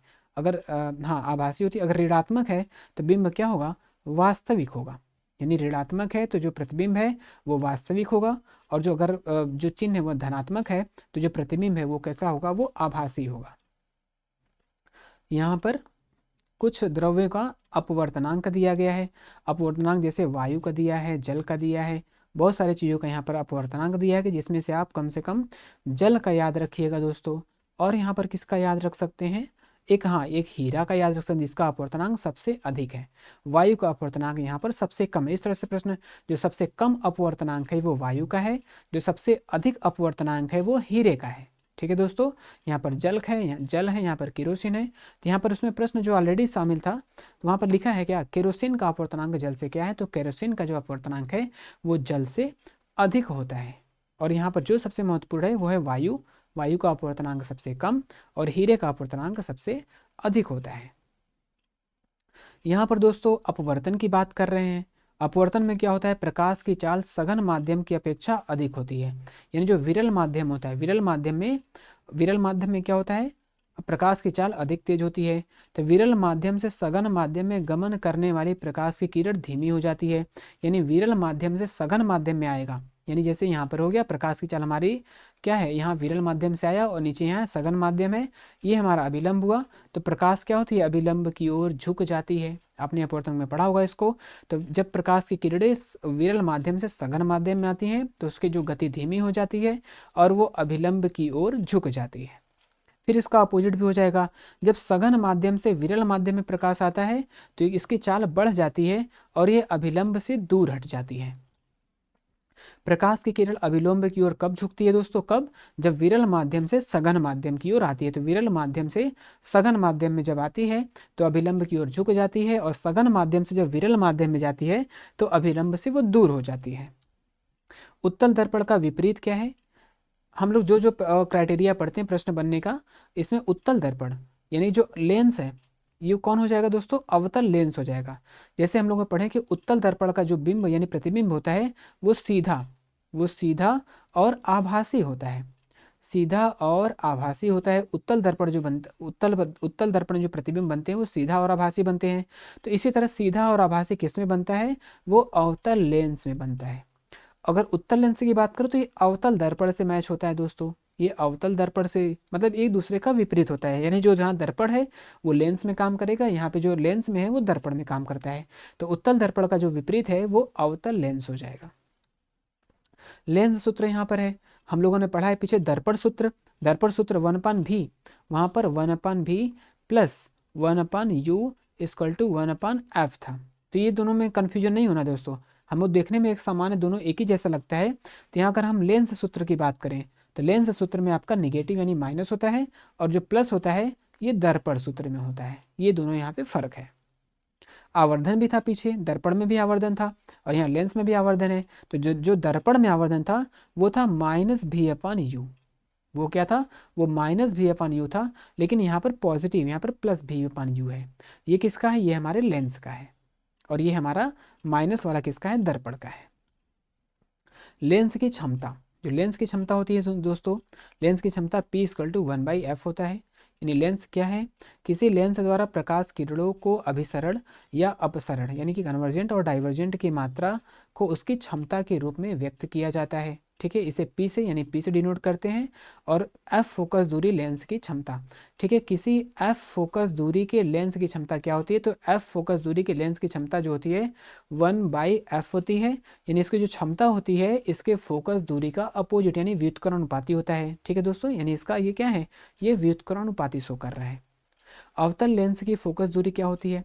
जो अवतल लेंस की फोकस दूरी होती है, आप देखेंगे यहाँ पर उत्तल लेंस की जो क्षमता, क्षमता यानी फोकस दूरी क्या होती है? धनात्मक होती है। और अवतल लेंस की क्षमता यानी फोकस दूरी होती है वो ऋणात्मक होती है। तो अवतल लेंस की फोकस दूरी क्या है? वो ऋणात्मक है। और उत्तल लेंस की जो फोकस दूरी होती है वो धनात्मक होती है। ये हमारा जो है समरी हो गया चैप्टर का। यहाँ पर नेक्स्ट चैप्टर स्टार्ट होता है। मानव नेत्र में प्रकाश प्रवेश करता है। तो मानव नेत्र में प्रकाश यानी जहाँ से प्रकाश लाइट इंटर करता है उसे हम कॉर्निया कहते हैं दोस्तों। यानी जो प्रकाश है यानी जो लाइट है हमारे आंखों में कहाँ से प्रवेश करता है? तो वो कॉर्निया से करता है। आंख में पुतली के साइज का नियंत्रण कौन करता है? पुतली के साइज की नियंत्रण परितारिका, परितारिका हम आइरिस को कहते हैं। इसका इंग्लिश वर्ड आइरिस है दोस्तों। ठीक है, तो कार्निया के पीछे एक संरचना होती है जिसे हम परितारिका कहते हैं। परितारिका गहरा पेशी डायफ्राम होता है जो पुतली के साइज को नियंत्रित करता है। तो पुतली के साइज को नियंत्रित कौन करता है? तो पुतली की साइज को नियंत्रित करने वाला आपका आइरिस यानी कि परितारिका है दोस्तों। फिर देखिए पुतली क्या करता है? पुतली नेत्र में प्रवेश करने वाले प्रकाश की मात्रा को नियंत्रित करता है। तो नेत्र में प्रवेश करने वाली प्रकाश की मात्रा को नियंत्रित करने वाला कौन है? तो वो है आपका पुतली। ठीक है दोस्तों, किसे कहते हैं? अच्छा पुतली पीछे ही था, यहाँ पे प्रश्न नहीं है। आंख में प्रवेश करने वाली प्रकाश की मात्रा को नियंत्रित करने में सहायक कौन है? तो यहाँ पर नहीं दिया है। पुतली कौन करता है दोस्तों? पुतली, यहाँ पर गड़बड़ है, इसको हम पुतली कर दे रहे हैं। यानी जो पुतली है क्या करता है? पुतली नेत्र में प्रवेश करने वाली प्रकाश की मात्रा को नियंत्रित करता है। रेटिना पर वस्तु का प्रतिबिंब बनता है। रेटिना जो है यानी हमारे जो आंखों में वस्तु का जो प्रतिबिंब बनता है वो कहाँ पर बनता है? वो रेटिना पर बनता है। ठीक है दोस्तों, तो रेटिना पर जो वस्तु का प्रतिबिंब बनता है वो कैसा बनता है? उल्टा बनता है और वास्तविक बनता है। तो दोनों होगा। रेटिना पर जो वस्तु का प्रतिबिंब है वो उल्टा और वास्तविक बनता है। समंजन क्षमता क्या होता है दोस्तों? यानी एडजस्टमेंट, यानी जब वृद्धावस्था आता है तो समंजन क्षमता कम हो जाती है। समंजन क्षमता मतलब होता है यानी कि दूर की वस्तुओं को और पास की वस्तुओं को देखने में जो हमारा आंख अपने आप को एडजस्टमेंट करता है उसी को हम एडजस्टमेंट पावर कहते हैं, समंजन क्षमता कहते हैं। किसी सामान्य वयस्क के व्यक्ति के लिए निकटतम बिंदु, यानी वह निकटतम बिंदु जिसको सामान्य व्यक्ति अच्छे से देख सकता है वो कितना होता है? वो होता है 25 सेंटीमीटर। ये नज़दीक की बिंदु है, ये किसके निकट बिंदु है। और जो दूर की बात है, और दूरतम बिंदु की बात करें तो इनफाइनाइट होता है। इनफाइनाइट यानी कि अनंत होता है। यानी एक व्यक्ति जो है न्यूनतम कम से कम 25 सेंटीमीटर दूर की वस्तु को स्पष्ट देख सकता है। और दूर की वस्तु बात करें तो वो अनंत है, इसका कोई लिमिट नहीं है। निकट दृष्टि दोष में क्या होता है दोस्तों? निकट दृष्टि दोष में दो बातें यहाँ पर आती हैं। जो निकट दृष्टि दोष के कई सारे कारण हैं। पहला कारण क्या है कि यानी कि जो जो बिंब बनता है, प्रतिबिंब बनता है वो रेटिना पर न बनकर कहाँ बन जाता है? दृष्टि पटल यानी रेटिना के सामने बन जाता है। यानी कि यहाँ पर जो प्रतिबिंब बनता है वो रेटिना पर नहीं बनता बल्कि रेटिना के सामने बनता है। और अभिनेत्र लेंस की वक्रता का अत्यधिक हो जाना, यानी वक्रता क्या होती है? इसकी बढ़ जाती है। और नेत्र गोलक का लंबा हो जाना। ठीक है, तो यानी ये दो चीज़ें हमको यहाँ पर इंपॉर्टेंट लग रहा है। और यहाँ इसके लिए हम अवतल लेंस यानी कि अपसारी लेंस, अपसारी मतलब डाइवर्जेंट जो चीज़ों को फैलाता है उसको हम अपसारी कहते हैं, डाइवर्जेंट कहते हैं। तो अवतल लेंस यानी कि निकट दृष्टि दोष के उपचार के लिए अवतल लेंस का प्रयोग करते हैं। और इसका जो प्रतिबिंब है वो दृष्टि पटल यानी रेटिना के सामने बन जाता है। निकट दृष्टि दोष के उपचार के लिए प्रयोग किसका किया जाता है? तो हमारा अवतल लेंस का प्रयोग किया जाता है। निकट दृष्टि दोष में प्रतिबिंब कहाँ बनता है? तो वो रेटिना के सामने बनता है। इसके जस्ट पीछे जो दूर दृष्टि दोष होता है दोस्तों, दूर दृष्टि दोष में जो प्रतिबिंब होता है वो रेटिना के पीछे बनता है। ये कहाँ बनता है, जो प्रतिबिंब होता है रेटिना के पीछे बनता है, और इसके लिए हम उत्तल लेंस का प्रयोग करते हैं। तो दूरदृष्टि दोष के लिए किसका उपचार करेंगे, किसका प्रयोग करेंगे, हम उत्तल लेंस का प्रयोग करते हैं। ठीक है, और जो होता है वो रेटिना, जो प्रतिबिंब बनता है वो रेटिना के पीछे बनता है। एक होता है जरा दूरदृष्टिता, जिसमें वृद्धावस्था में यह होने का चांस होता है दोस्तों। इसमें निकट और दूर दोनों जैसी समस्याएं आ जाती हैं, जिसके निवारण के लिए, जिसके उपचार के लिए बाईफोकल लेंस यानी द्विफोकसी लेंस का प्रयोग किया जाता है। इसमें उत्तल और अवतल दोनों होते हैं। मृत्यु के पश्चात 4 से 6 घंटे के भीतर नेत्र निकाल लेने जाने चाहिए। यानी जो लोग नेत्र दान करते हैं, यानी मृत्यु के पश्चात क्या होना चाहिए, मृत्यु के पश्चात 4 से 6 घंटे में नेत्र को निकाल लेना चाहिए। यहाँ पर नेत्रदान क्या है दोस्तों, नेत्रदान करने से बात की गई, यानी किसी भी लिंग का आदमी कर सकता है, किसी भी आयु वर्ग का इंसान कर सकता है। ठीक है, मोतियाबिंद का ऑपरेशन करा चुके व्यक्ति भी नेत्रदान कर सकते हैं। तो प्रश्न में आ सकता है कि अगर कोई व्यक्ति मोतियाबिंद का ऑपरेशन करा चुका है तो वह व्यक्ति नेत्रदान कर सकता है या नहीं कर सकता। तो मोतियाबिंद का ऑपरेशन कराने वाला जो व्यक्ति है वो भी नेत्रदान कर सकता है। मधुमेह यानी कि डायबिटीज, ब्लड प्रेशर से पीड़ित व्यक्ति, दमा के रोगी, वे व्यक्ति जिन्हें संक्रामक रोग नहीं है वो भी नेत्रदान कर सकते हैं। यानी ब्लड प्रेशर वाला, दमा, यानी जिसको संक्रामक रोग नहीं है वो क्या कर सकता है, वो नेत्रदान कर सकता है। जिसको संक्रामक रोग जैसे एड्स है, हेपेटाइटिस बी है, हेपेटाइटिस बी हो, सी हो, जल भीति यानी रेबीज है, ल्यूकेमिया है दोस्तों, धनुष यानी टिटैनस है, हैजा, तानिका शोथ यानी मेनिंजाइटिस है, मस्तिष्क शोथ यानी कि इंसेफेलाइटिस है। यानी इन सभी रोगों में से अगर किसी को ऐसा रोग हो जाता है तो वो नेत्रदान क्या कर सकता है, वो नेत्रदान नहीं कर सकता है। ठीक है दोस्तों, यहाँ पर विचलन यानी प्रिज्म की बात की गई। यहाँ पर प्रिज्म यानी कि आपतित किरण की दिशा से एक कोण बनाते हैं। यानी कोई किरण आपतित हुआ, आपतित करने के बाद जो कोण बनता है उसे हम विचलन कोण कहते हैं दोस्तों। ठीक है, तो प्रिज्म की विशेष आकृति के कारण निर्गत किरण आपतित किरण की दिशा से एक कोण बनाती है, जिसे हम विचलन कोण कहते हैं। और प्रिज्म के लिए जो है सूर्य के प्रकाश का जो स्पेक्ट्रम है, इसे प्राप्त करने का सबसे पहला प्रयास किसके द्वारा किया गया था, तो ये न्यूटन के द्वारा किया गया था। तो आइजक न्यूटन ने सर्वप्रथम सूर्य का स्पेक्ट्रम प्राप्त करने के लिए सबसे पहले इन्होंने प्रिज्म का उपयोग किया था। यहाँ पर है सर्वप्रथम सूर्य के स्पेक्ट्रम को प्राप्त करने के लिए प्रिज्म का प्रयोग किसने किया, न्यूटन ने किया। सर्वाधिक विचलन किसका होता है, ठीक है दोस्तों, यानी सूर्य का प्रकाश जब यहाँ एंटर होता है तो ये 7 किरणों में 7 रंगों में विभक्त हो जाती है। जो सबसे नीचे है दोस्तों वो है बैगनी। सबसे नीचे कौन है, बैगनी, यानी बैगनी रंग का विचलन क्या होता है, सबसे अधिक होता है, और लाल रंग सबसे ऊपर होता है। तो इसका जो विचलन होता है यानी रिफ्रैक्शन, विचलन को हम रिफ्रैक्शन कहते हैं, इसका रिफ्रैक्शन क्या होता है, यानी इसका विचलन सबसे कम होता है। तो सूर्य के प्रकाश को जब हम प्रिज्म से गुजारते हैं तो सबसे ज़्यादा जो रिफ्रैक्शन यानी कि विचलन होता है वो किसका होता है, तो वो बैगनी का होता है, और सबसे कम किसका होता है, तो लाल रंग का होता है। अपवर्तन की घटना कौन है, तारों का टिमटिमाना, सूर्यास्त के पश्चात, यानी सूर्यास्त के पश्चात सूर्योदय से पहले जो सूर्य का हमें आभास होता है, सूर्य हमें दिखाई देता है, वो भी प्रकाश के अपवर्तन की घटना है। जल में छड़ का टेढ़ा दिखना, यह भी अपवर्तन की घटना है। और एक बाल्टी में जो हम सिक्का रखते हैं तो सिक्का हमें ऊपर की तरफ दिखाई देता है, यह भी प्रकाश के अपवर्तन की ही घटना है। ठीक है दोस्तों, ये सारे हमारे प्रकाश के अपवर्तन से संबंधित घटनाएं हैं। अग्रिम सूर्योदय तथा विलंबित सूर्यास्त अभी हम इस पढ़ चुके हैं, यानी सूर्यास्त से पहले, सूर्यास्त के बाद भी जो हमें सूर्य दिखाई देता है वो किसके कारण होता है, तो अपवर्तन के कारण ही दिखाई देता है। जो वास्तविक और आभासी सूर्यास्त या सूर्योदय होता है, इसमें 2 मिनट का अंतर होता है। इस प्रश्न आ सकता है कि आभासी सूर्यास्त और वास्तविक सूर्यास्त के बीच में जो अंतर होता है वो लगभग 2 मिनट का होता है। प्रकाश का प्रकीर्णन, ठीक है, प्रकीर्णन की बात की गई दोस्तों, यानी आकाश का नीला दिखना, समुद्र के जल का नीला दिखना, सूर्योदय के दौरान सूर्य का रक्ताभ यानी रक्त जैसा लाल दिखना, वो क्या होता है, ये प्रकाश के प्रकीर्णन की घटना है। तो ये सारे जो घटनाएं हैं ये प्रकाश के प्रकीर्णन से संबंधित है। टिंडल प्रभाव क्या होता है, तो टिंडल प्रभाव क्या होता है, प्रकाश का प्रकीर्णन, यानी टिंडल प्रभाव ग्लास में जैसे लाइट करते हैं इसको फैला देता है, तो फैलाने वाली जो घटना होती है वो प्रकीर्णन होती है। तो टिंडल प्रभाव क्या होता है, प्रकाश के प्रकीर्णन के कारण ही होता है। अत्यधिक ऊंचाई पर यात्रियों को आकाश का रंग कैसा दिखाई देता है, तो अत्यधिक ऊंचाई पर जो लोग होते हैं उनको कैसा दिखाई देता है, तो उनको रंग दिखाई देता है आपका काला। ठीक है दोस्तों। स्वच्छ आकाश का रंग नीला क्यों होता है? क्योंकि जो नीले रंग का प्रकीर्णन होता है वो सबसे अधिक होता है। तो लाल वर्ण की प्रकाश की तरंग दैर्ध्य नीले प्रकाश की अपेक्षा लगभग 1.8 गुना अधिक होता है। तो तरंग दैर्ध्य ज़्यादा किसका है दोस्तों? लाल का। यानी तरंग दैर्ध्य लाल रंग का जो तरंग दैर्ध्य है वो अधिक है। तो जिसका तरंग दैर्ध्य अधिक होता है उसका प्रकीर्णन कम होता है। ठीक है दोस्तों।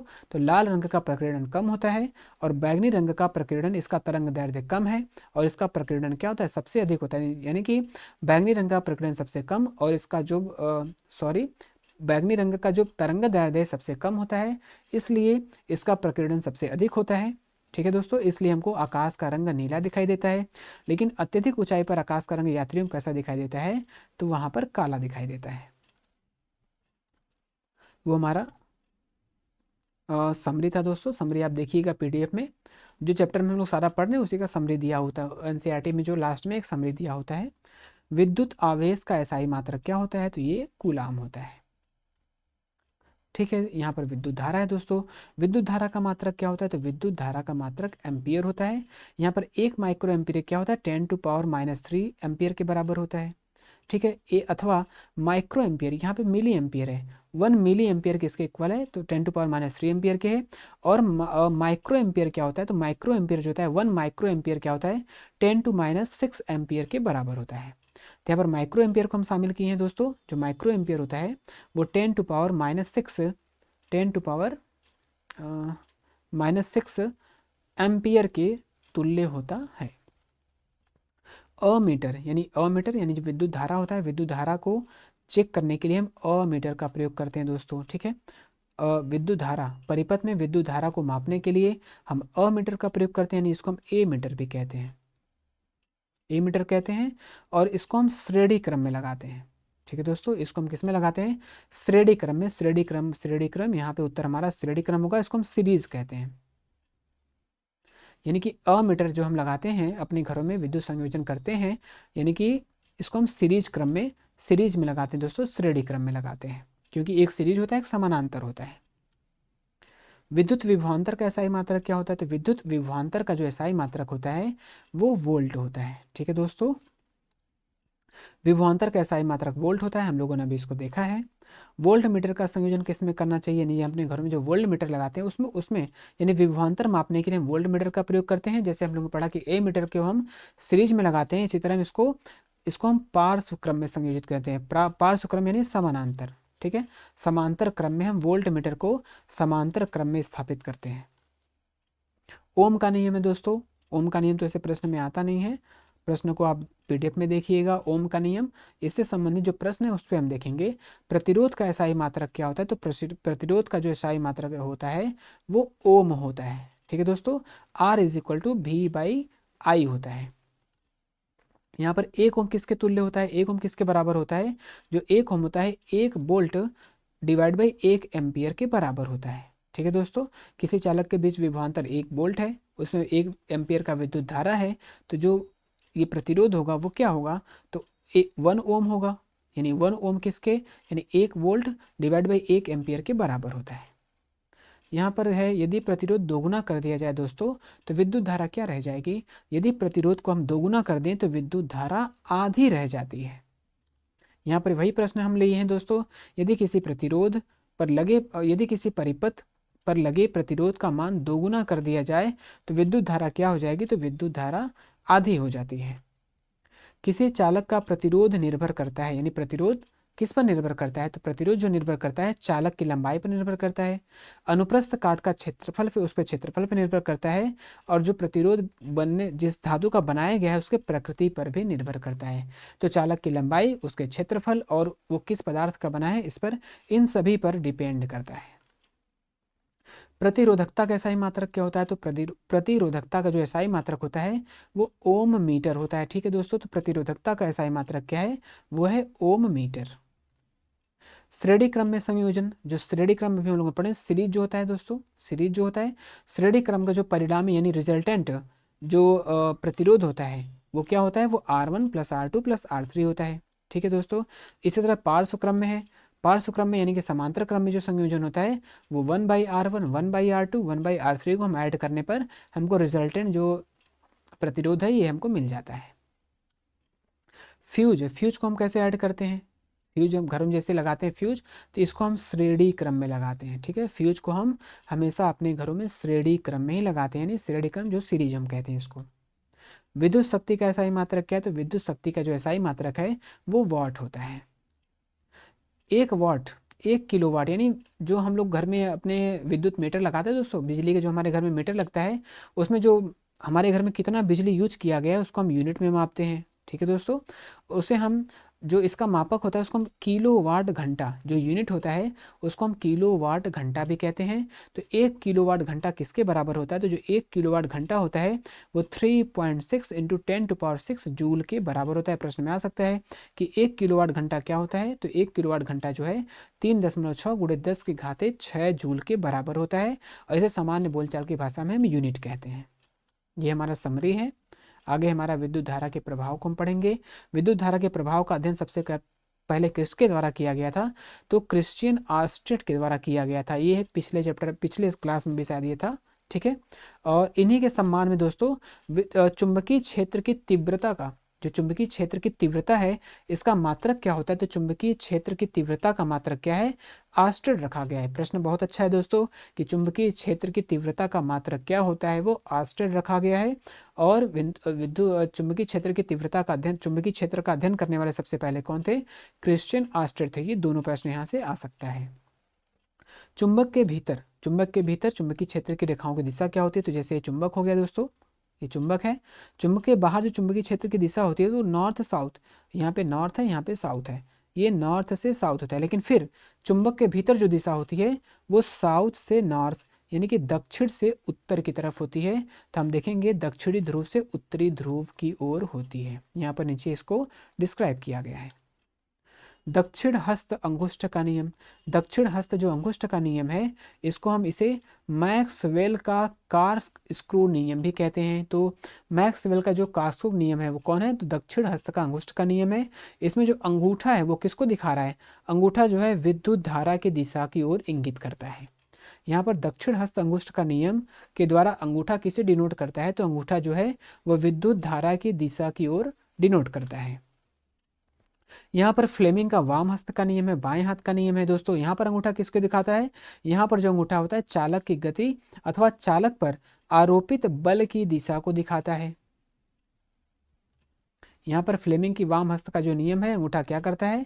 ये क्या है? विद्युत धारा की दिशा, यहाँ पर विद्युत धारा की दिशा यहाँ पर है चुंबकीय क्षेत्र की ओर, चालक पर आरोपित, हाँ, चालक पर आरोपित बल की दिशा को दिखाता है। कौन दोस्तों? फ्लेमिंग के वाम हस्त का नियम है। इसमें अंगूठा क्या करता है?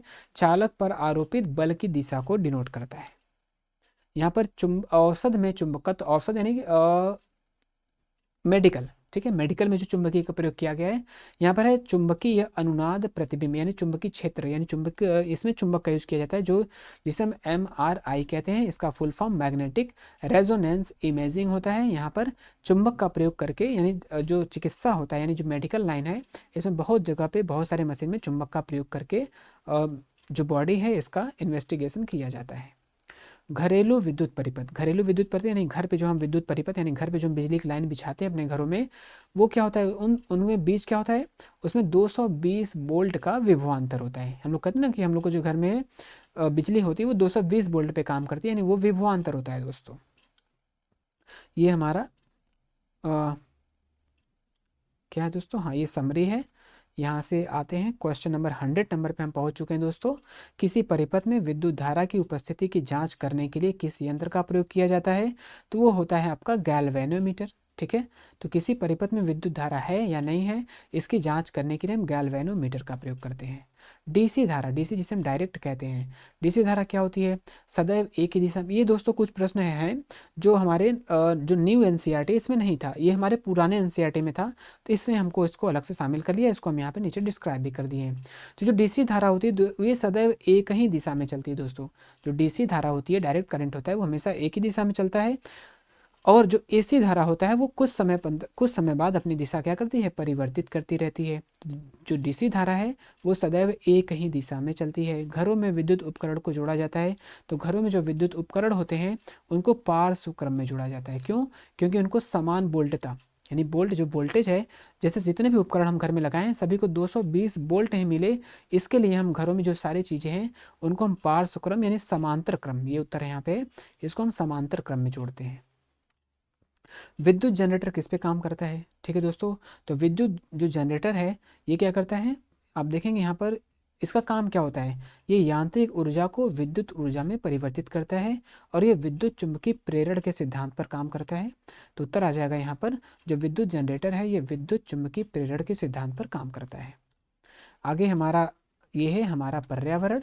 पारितंत्र में सम्मिलित क्या होता है दोस्तों, तो पारितंत्र जो होता है इसमें हमारे जैव घटक यानी कि बायोटिक यानी कि लिविंग और अजैव घटक यानी नॉन लिविंग, ये दोनों ही शामिल होते हैं, इसी से हमारे पारितंत्र का निर्माण होता है। बगीचा क्या है दोस्तों, बगीचा के नेचुरल पारितंत्र है या फिर आर्टिफिशियल है? तो जो बगीचा यहाँ पर सारा है दोस्तों, बगीचा प्राकृतिक पारितंत्र में जैसे वन है, तालाब है, झील है, ये नेचुरल पारितंत्र है। लेकिन बगीचा क्या है दोस्तों, बगीचा जो है हमारा मानव निर्मित पारितंत्र है, यानी कि मैनमेड इन्वायरमेंट होता है। उपभोक्ता, उपभोक्ता कौन होता है दोस्तों, यानी कि एक तो होता है उत्पादक जो इसमें प्लांट आते हैं जो अपना फूड खुद बनाते हैं, उपभोक्ता जैसे जो अपने फूड के लिए दूसरे पर डिपेंड रहते हैं।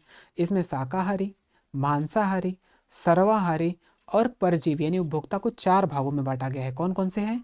शाकाहारी, मांसाहारी, सर्वाहारी, परजीवी, ये उपभोक्ता कहलाते हैं। यहाँ पर अगर हम बात करें दोस्तों, तो एक स्थलीय पारितंत्र में हरे पौधे की पत्तियों द्वारा प्राप्त होने वाली सौर ऊर्जा, यानी जो हरे पत्ती हैं यानी सौर ऊर्जा, केवल 1% भाग को ही खाद्य ऊर्जा में परिवर्तित कर पाता है।